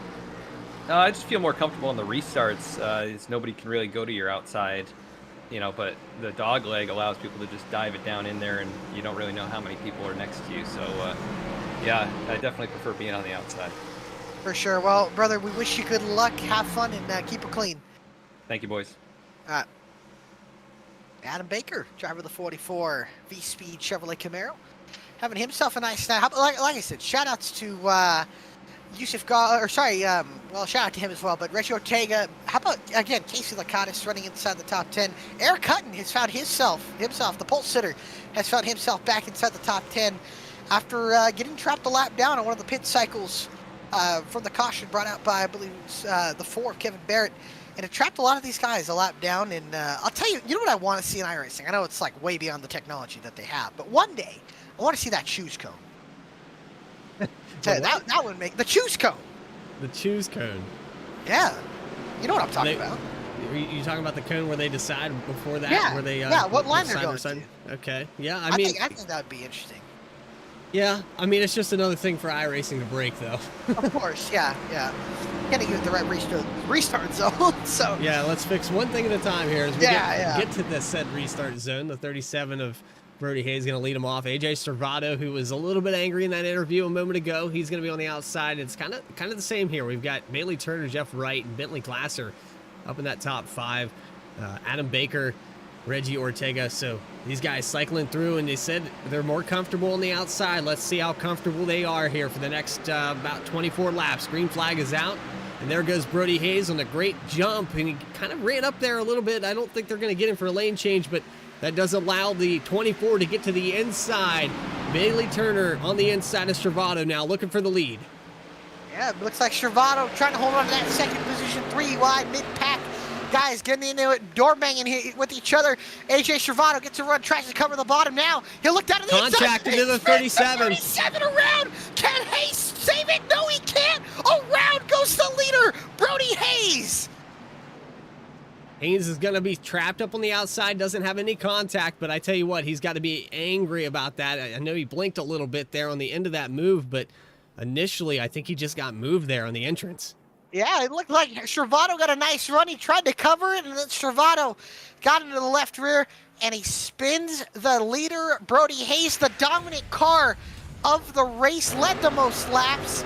And he's going to fall all the way back to 26. Let's take a look here on board with the 37. He gets a nice little shot there from the Waste Management 33. Blinks out as well, and he spins out Brody Hayes, and Hayes brings it down to pit road. But unfortunately, I think that contact was inevitable, and it was going to happen. So, I mean, look at the run that AJ was able to get. I mean, look at how much momentum he was able to gain. He poked it down to the inside. Yeah, I mean... he gets into him and spins him right there. Man, that's going to be a terrifying feeling. The entire field passes down on the inside. They have no idea where Bailey Turner is. He's blinking all over the exit there. And, yeah, everybody just able to fan out and miss it. Yeah, you know what that reminded me of? I don't know if you remember. Do you remember 2016 Alex Bowman, Matt Kenseth going into that, what was turn 1 on the restart? I'm going to be honest with you. After Alex Bowman, pretty much after Jimmy Johnson, Jeff Gordon retired, I don't know that I have a memorable race. I just maybe Dirt Bristol was kind of memorable, and then the crazy move that we saw at Martinsville by a watermelon farmer. Oh, but outside of that, man, the hail melon, as they called it. Yeah, yeah.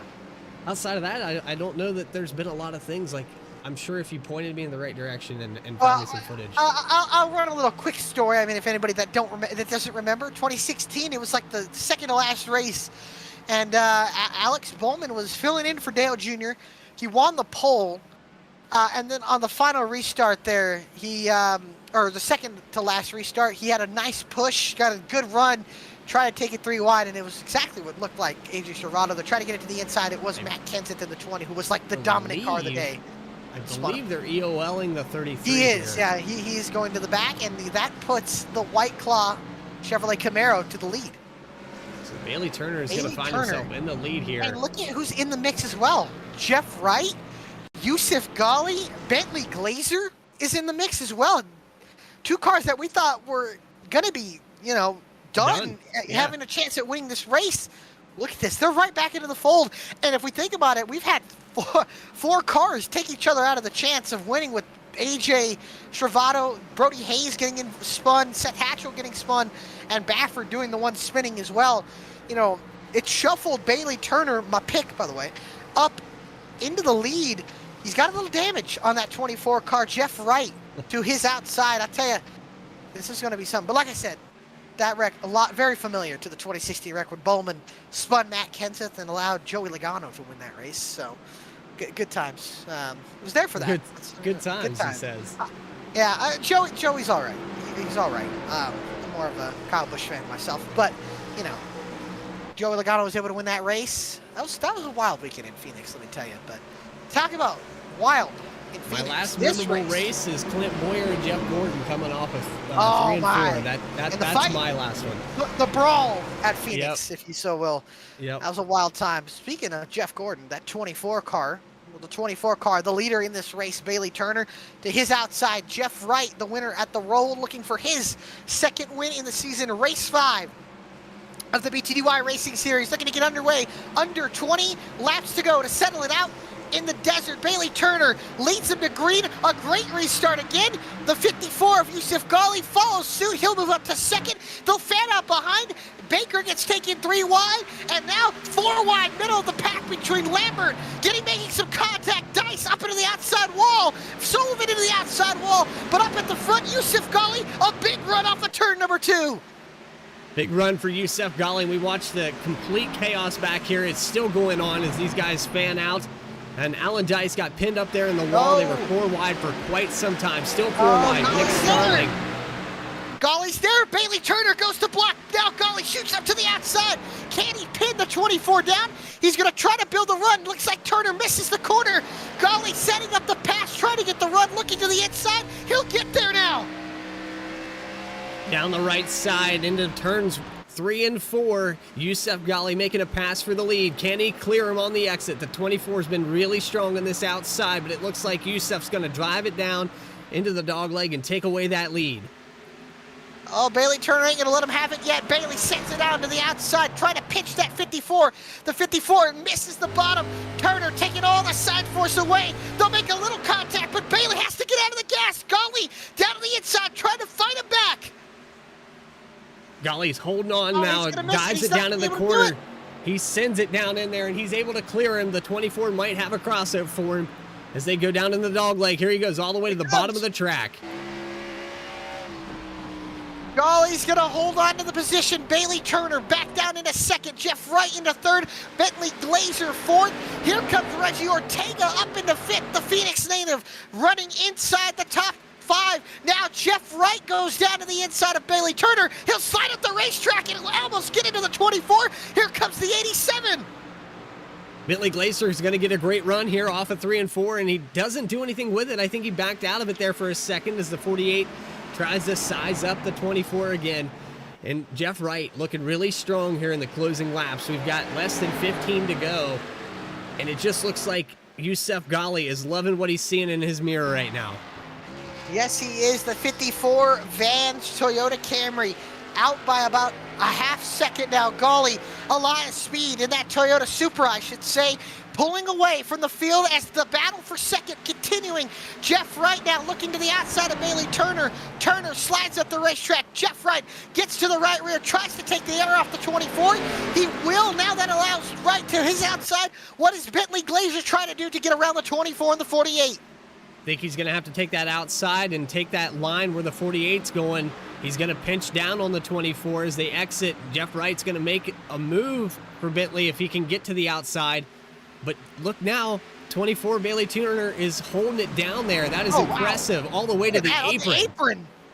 Running the apron there, but that's going to kill his momentum off the corner. Give Wright to second.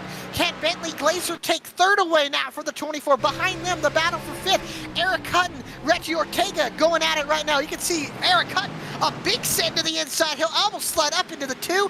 Now Glazer has to fall behind the 24. Turner holds on to third.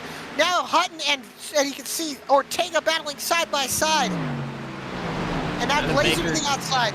Adam Baker just kind of sitting back here watching this unfold. He doesn't know where to go yet, and now Ortega's going to fall back to the 6th position. Oh, man. A really close brush with the wall there for the 48 as they came off. Glazer and Jeff Wright both really close to that exit wall. And Glazer just can't seem to find a way around that 24. The 24 doing a good job holding off the 87. The 87 gets another nice run down this front stretch. What does he try to do? He got it to the outside of Turner. Just looks like it's hard to hold off that outside lane, at least in 3 and 4. That inside lane seems to be the preferred line, at least in 3 and 4. In 1 and 2, though, it looks like it's the way to go. Glazer tucked up behind the 24. Turner sends it into turn 3. Glazer trying to get some clean air to that right front, trying to set up the run. Glazer looking down to the inside. Can he take the run? No, he won't. Bailey Turner's going to use that apron, gets the car down, slams it back up. Now Glazer tucks in behind. He won't be able to go around now. This time, Yusuf Ghali, a 7/10 of a second lead over Jeff Wright. The car running in second, the Cobalt Tools 48, just doesn't have enough. Now Glazer looks down to the inside underneath Bailey Turner. Can he get the spot? He drifts up the track. He almost makes contact. They'll keep it straight. Glazer now underneath the 24. The battle behind them, ranging on for 5th between Ortega and Hutton.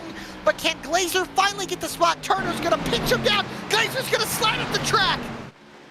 Glazer almost makes contact, and this is kind of a repeat of what we saw a moment ago there between the 33 and the 8 of Hatchell.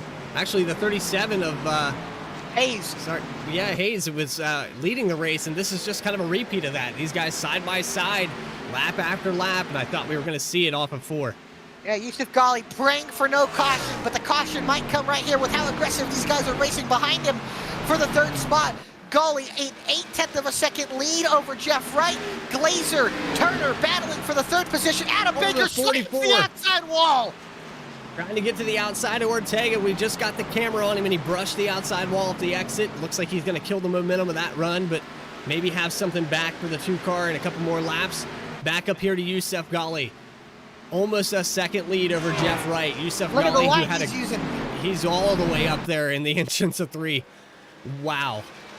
And look at it, it seems like that line is working. Glazer and Turner going back at it again for the 3rd spot. Glazer looked like he had a run. He'll tuck in behind Bailey Turner. Racing has been phenomenal tonight, let me tell you. Yeah, this shootout here in this last 15 laps really coming to life here. Yusuf Ghali able to pull away. He's praying it stays green.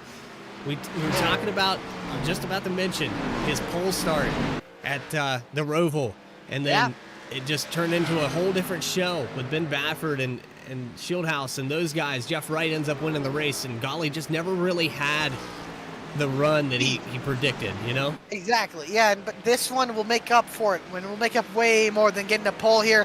And Brody Hayes has worked his way inside the top 10. He just got by Ben Baffert. These guys battling behind for the 10th position. Baffert now peeks down to the inside. Timmy Emanuele running well. He's up in 11th, battling for that top 10. Glazer back underneath the 24. He'll tuck in behind once again. Eric Hutton has started to scoot away from Ortega, but Ortega's still pressuring Glazer, trying everything he's got to get by the 24. Lap machine of the 4. Barrett stays out of the way for the leaders. 5 laps to go on the board for the 54 Vance car of Yusuf Ghali. The lap car of Barrett gets out of the way, and now Bailey Turner holding on to 3rd.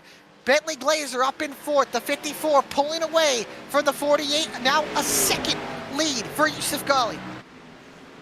Yusuf Ghali looks like he might have this thing wrapped up with no mistakes. He's just got to pray it stays green as they come to 3 to go off of turns 3 and 4. Well, we saw what happened this past weekend at Las Vegas, where it looked like Kyle Larson had it in the bag, and then the Eric Almirola caution happened, and it set up a restart to let William Byron win. But looking at it right now, this field is spread out. There's a battle for 8th, between Hayes and Lakatos. They almost make a little contact off of turn 4. Yusuf Ghali is praying this goes green. 3 laps to go on the board, a second lead for the 54. Looks like Turner's able to hold off the 87 of Glazer. The first battle side by side is Brody Hayes and Casey Lakatos. 2 laps to go now on the board for Yusuf Ghali. He just needs another half lap to see that white flag. Working his way off of 3 and 4, or off of 1 and 2 actually, and coming into 3 and 4, coming to the white flag here. Flagman's got it in his hand as he downshifts. He's got the green cactus lit up down to the dog leg. Great drive here for the 54 Vans machine as the white flag is out. Jeff Wright has nothing for him. A little kiss with the wall. Gonna come down to the exit of 1 and 2, and Yusuf Ghali has one straightaway between him and the checkered flag. Oh, the battle for third still going on. Turner cuts off Bentley Glazer here, but it's not going to be enough. The 54 Toyota Supra all by himself. Yusuf Ghali comes off the corner. Yusuf Ghali will win his first race in the desert at Phoenix. Ghali comes across the line first. Second, Jeff Wright. Turner hangs on for third. Bentley Glazer in fourth, and the pole sitter Eric Hutton brings it back fifth. But the 54 of Yusuf Ghali, his first win of the season, and he becomes the 4th different winner in the BTDY Racing Series. He started second, he led 17 laps, and then he becomes a winner. And he'll get his first win of the season as he wins the Marrtin Sports 150 from the desert. Man, what a race that was, as he'll come down the front stretch, bring it to the attention of the inside wall. And it looks like he'll be burning it down here. That 54, the first Toyota win of the season. The first non-Chevy win of the season as well. The 54, Yusuf Ghali, your winner tonight from the Marrtin Sports 150 in the desert at Phoenix.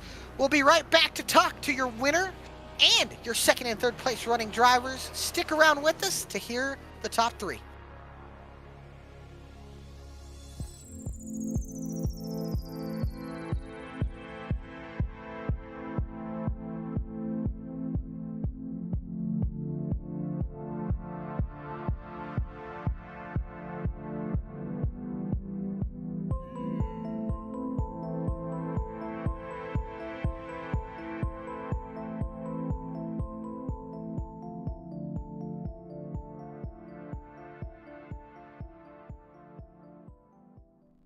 Sailor Tarot Magic is the spot to get a reading from Sally, an intuitive healer and tarot reader, known as the nurturing reader at New Jersey street fairs. You can also check out our YouTube channel for lunar and astro readings, as well as our Instagram for live weekly readings. Her rates are affordable, and you will leave with a newfound perspective. Sally is now offering an introductory class on tarot cards and intuition, and is available for parties. Call or text 732-314-0777 to schedule your reading today.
Back live, Phoenix Raceway, Marrtin Sports 150 wrapped up here tonight. Getting caught up with some of your top 3 drivers down on pit road, and I believe Alec Martinez is caught up with your third place finisher here tonight of Bailey Turner. I have Bailey Turner, Alec Martinez, Bradley Cooper in the VSPEED booth. You got a copy? I got you, driver. Well, brother, you were my pick. You had the lead here on that final restart. You come home third after a great battle between you and Bentley Glazer. What more did you need to keep that lead? A car that was actually clean would have been nice. Got put back in traffic there, just going a little off sequence on the strategy. And, I think you guys saw all night the restarts were chaos, people not knowing where the gas pedal is. So that was pretty disappointing, and kind of had to fight my way back there with a pretty wounded car. So the fact that I even had the lead there, I knew that I was lucky, and then probably just made a few driving errors, and the car for me, I don't know if it was the damage or what, but just down on straight line speed, and for whatever reason just could not turn like Yusuf could there in the corners. And at that point you're just fighting for your life. Barely was able to put up a battle with Jeff, and then I think by the time Bentley got to me there, like you said, just fighting for my life, doing everything I could, pinching him off the corner and racing hard. And luckily we kept that clean, and luckily brought it home P3. Absolutely. And then obviously out here in the desert in Phoenix, we keep it a little bit west. And next week we go to the wonderful Texas Motor Speedway. How do you feel about going out there? I think most people in the industry know that that track isn't the best, especially on the service. So, we'll see. I think it'll be a battle of track position. Tires are going to be very important, and keeping a clean car, because for whatever reason, week to week in this Xfinity car, my luck has just been god awful as far as having a clean race car. So, looking to turn that around, and hopefully talking to you guys again next week. It's been too long. Yeah, absolutely, brother. Well, again, congrats on the third place finish. But before I got to let you go, anybody want to give a shout out to? Yeah, of course. White Claw fuels me to third place finishes apparently, and congrats to Yusuf. Been a good teammate there, and we put up a heck of a battle there at the end. For sure, man. All right. Well, you have a phenomenal evening, and we'll see you out there in the Lone Star State of Texas. Thanks. All right, and now we'll be moving to our second place finisher on the night, Jeff Wright, that 48 Cobalt Tools machine. I don't know if Bradley's down here. He'll take it from here. Got up on pit road, and we started 6th place. Jeff Wright able to get it into 2nd position, and it looked like maybe there at one point you had the win and you were making a pass, excuse me, on Yusuf, but it just kind of didn't come to fruition there at the end. Yeah, I just didn't quite have enough. Really, I'm super happy with the 2nd place finish here, though, just considering how chaotic this race was, especially early on. So Phoenix, it's not, my favorite place to go to, definitely not, one of my favorite tracks. So, going into tonight, I didn't really know what to expect. I was kind of just aiming for top 10, and then hopefully maybe top 5. And hey, we got that top 5. So, it's always nice to win, but I don't think we had anything there for Yusuf. He's really good at Phoenix. He's been really good at Phoenix, really in any car we go to. So, before the race, you could be talking to some of the guys, and he would be a name that would come up here. So, I don't think it's a surprise that he won. There was quite a few guys though, towards the front. They were pretty fast tonight. Some of them just got some EOLs, some penalties, that type of thing, took them out of contention. So, if it wasn't for that, I don't think we would have been running P2. So, we definitely had some luck on our side tonight. We had that late race caution with about 20 so to go, and that kind of flip-flopped the entire field. And the 4-car brought out the caution when guys were cycling pit stops. Do you think maybe that kind of changed the outcome as well? Yeah, I think that helped us out quite a bit. That trapped a handful of guys that were pretty quick a lap down. I think Yusuf was one of those guys. So the fact that he came back from that to win the race, that's pretty impressive. But we got some damage early on. I don't think we didn't get everything fixed, but we got quite a bit of it fixed on that caution when the 4-car spun. We came down, and I think we restarted 14th. So at least we were able to fix as much as we could, put some tires on it, and then from that point it was just good to the end. Everybody was going to be good enough on fuel. So it was just a matter of trying to navigate some of the chaos, trying to make some passes here and there. Then, like I said, some of the guys, that were running towards the front got some penalties, so that moved us up a little bit more. So, yeah, I'm happy with the second place finish. Congrats again to Yusuf on the win. I'd say pretty deserving of this, but yeah, we'll take it. Another good points night for us. Been pretty solid, I think, to start the year for points wise. I think we were top 5 points coming in, so a P2 is definitely going to help the points again. So stoked about that. And then yeah, just try to keep up the consistency that we've had so far this year. And then yeah, just try to keep getting those top 5s. That's going to be putting us in a really good spot here for the points. Well, Jeff, you've looked solid all season, and every race that we've watched you in looked really good and professionally done at the Roval. We're going to the Lone Star State. I think you're pretty confident there. Do you have anybody you'd like to shout out and thank for tonight's second place? Yeah, thank you guys for the broadcast. You guys do a good job. Shout out to Reggie, P6, I believe, on the night for him. So that's awesome. He's had a lot of bad luck to start the year, just getting in some incidents, that, weren't any of his doing. So super happy for Reggie to finally put together a good finish. He's a guy that can run, top 5 and compete for wins. So it just hadn't gone his way yet until tonight. He was able to navigate a good, clean race and had good speed as well. So shout out to them as well. Appreciate your time, Jeff, and we look forward to next week in the Lone Star State, buddy. Sounds good. Thank you. All right, second place finisher Jeff Wright, and we're down here in BTDY Victory Lane with your first place finisher, Yusuf Ghali. I think Alec Martinez. Yes, I'm here. Yusuf Ghali, Alec Martinez, Bradley Cooper in the VSPEED booth. Got a copy? Yes, sir. Well, brother, you bring it home a winner your first time this season. How's it feel to get that first win? It's a little bit of a relief. We've had a rough couple of races trying to gain points on guys like AJ. So getting a win here while they were back in the back is definitely going to help out. But other than that, it's just nice to finally get a win after not winning since, I think, Dover last season. For sure, man. I mean, it's great to get a win. It's great to gonna help you out on the points. And I got to ask you next week, you're from the state of Texas. Next week we go to the Texas Motor Speedway, one of the more despised tracks that NASCAR goes to. How do you feel about going out there? I think it's going to be a cleaner race than this, definitely. But I just don't know how great the racing's going to be. It's going to be difficult to pass if you don't have better tires, I think. But we'll see. I think we'll be fast enough to get a top 4 or 5 there. For sure, man. And before I let you go celebrate this win, anybody want to give a shout out to? Bailey Turner. He and I had an agreement. If he was going to let me know when he's going there, I wouldn't push him out of the way if I needed to get by him. So I just have to thank him for being a good teammate and giving us all an equal opportunity there. For sure, man. Well, again, congratulations on the win. Have a wonderful night. We'll see you next week out in Texas. Thank you, guys. Yusuf Ghali, your winner tonight in the Marrtin Sports 150. Man, Bradley, I'll tell you, that was a wild race from beginning to end. And again, a shout out to Yusuf Ghali for winning here. Texas, man, that's going to be wild next week. But any final thoughts on the night? Well, we'll go through our race results here. My final thoughts is that Bentley Glacier has one coming. He really does. He's been knocking on the door.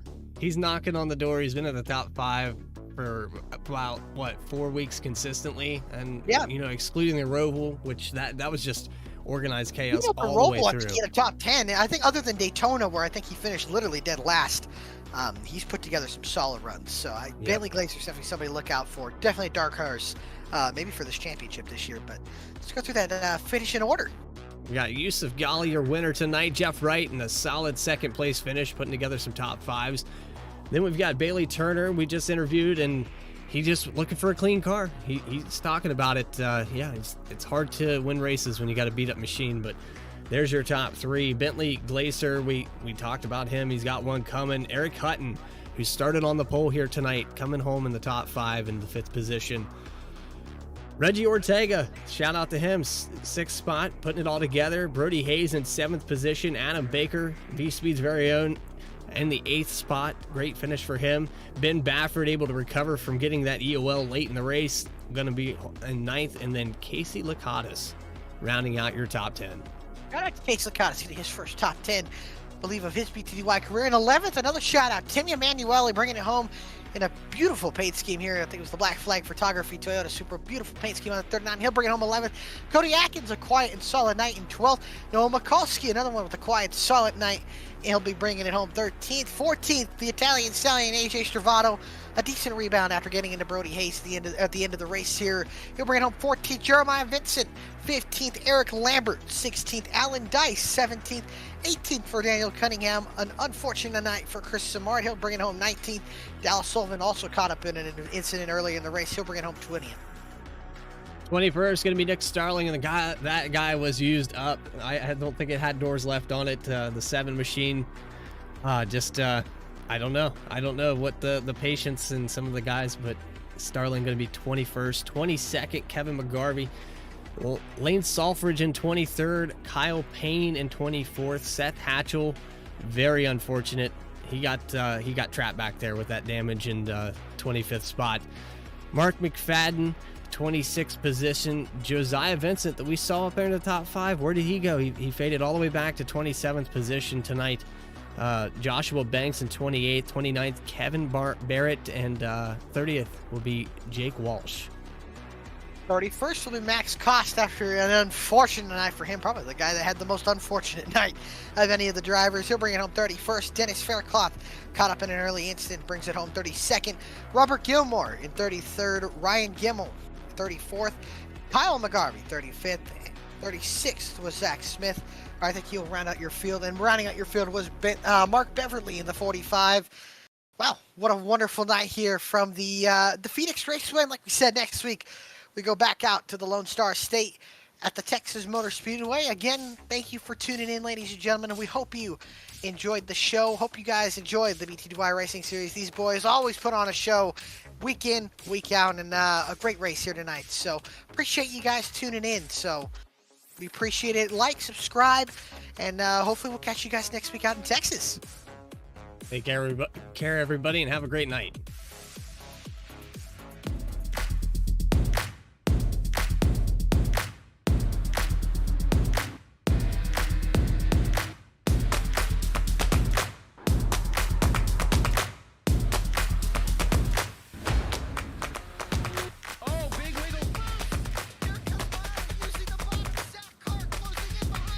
Here comes Milo, big run out of 4. He's going to be there. Tristan Martin's there. Cannot count out the 37. Oh! Cabot, where did he come from? Here comes Zwack. A push for the 33. It's a drag race. The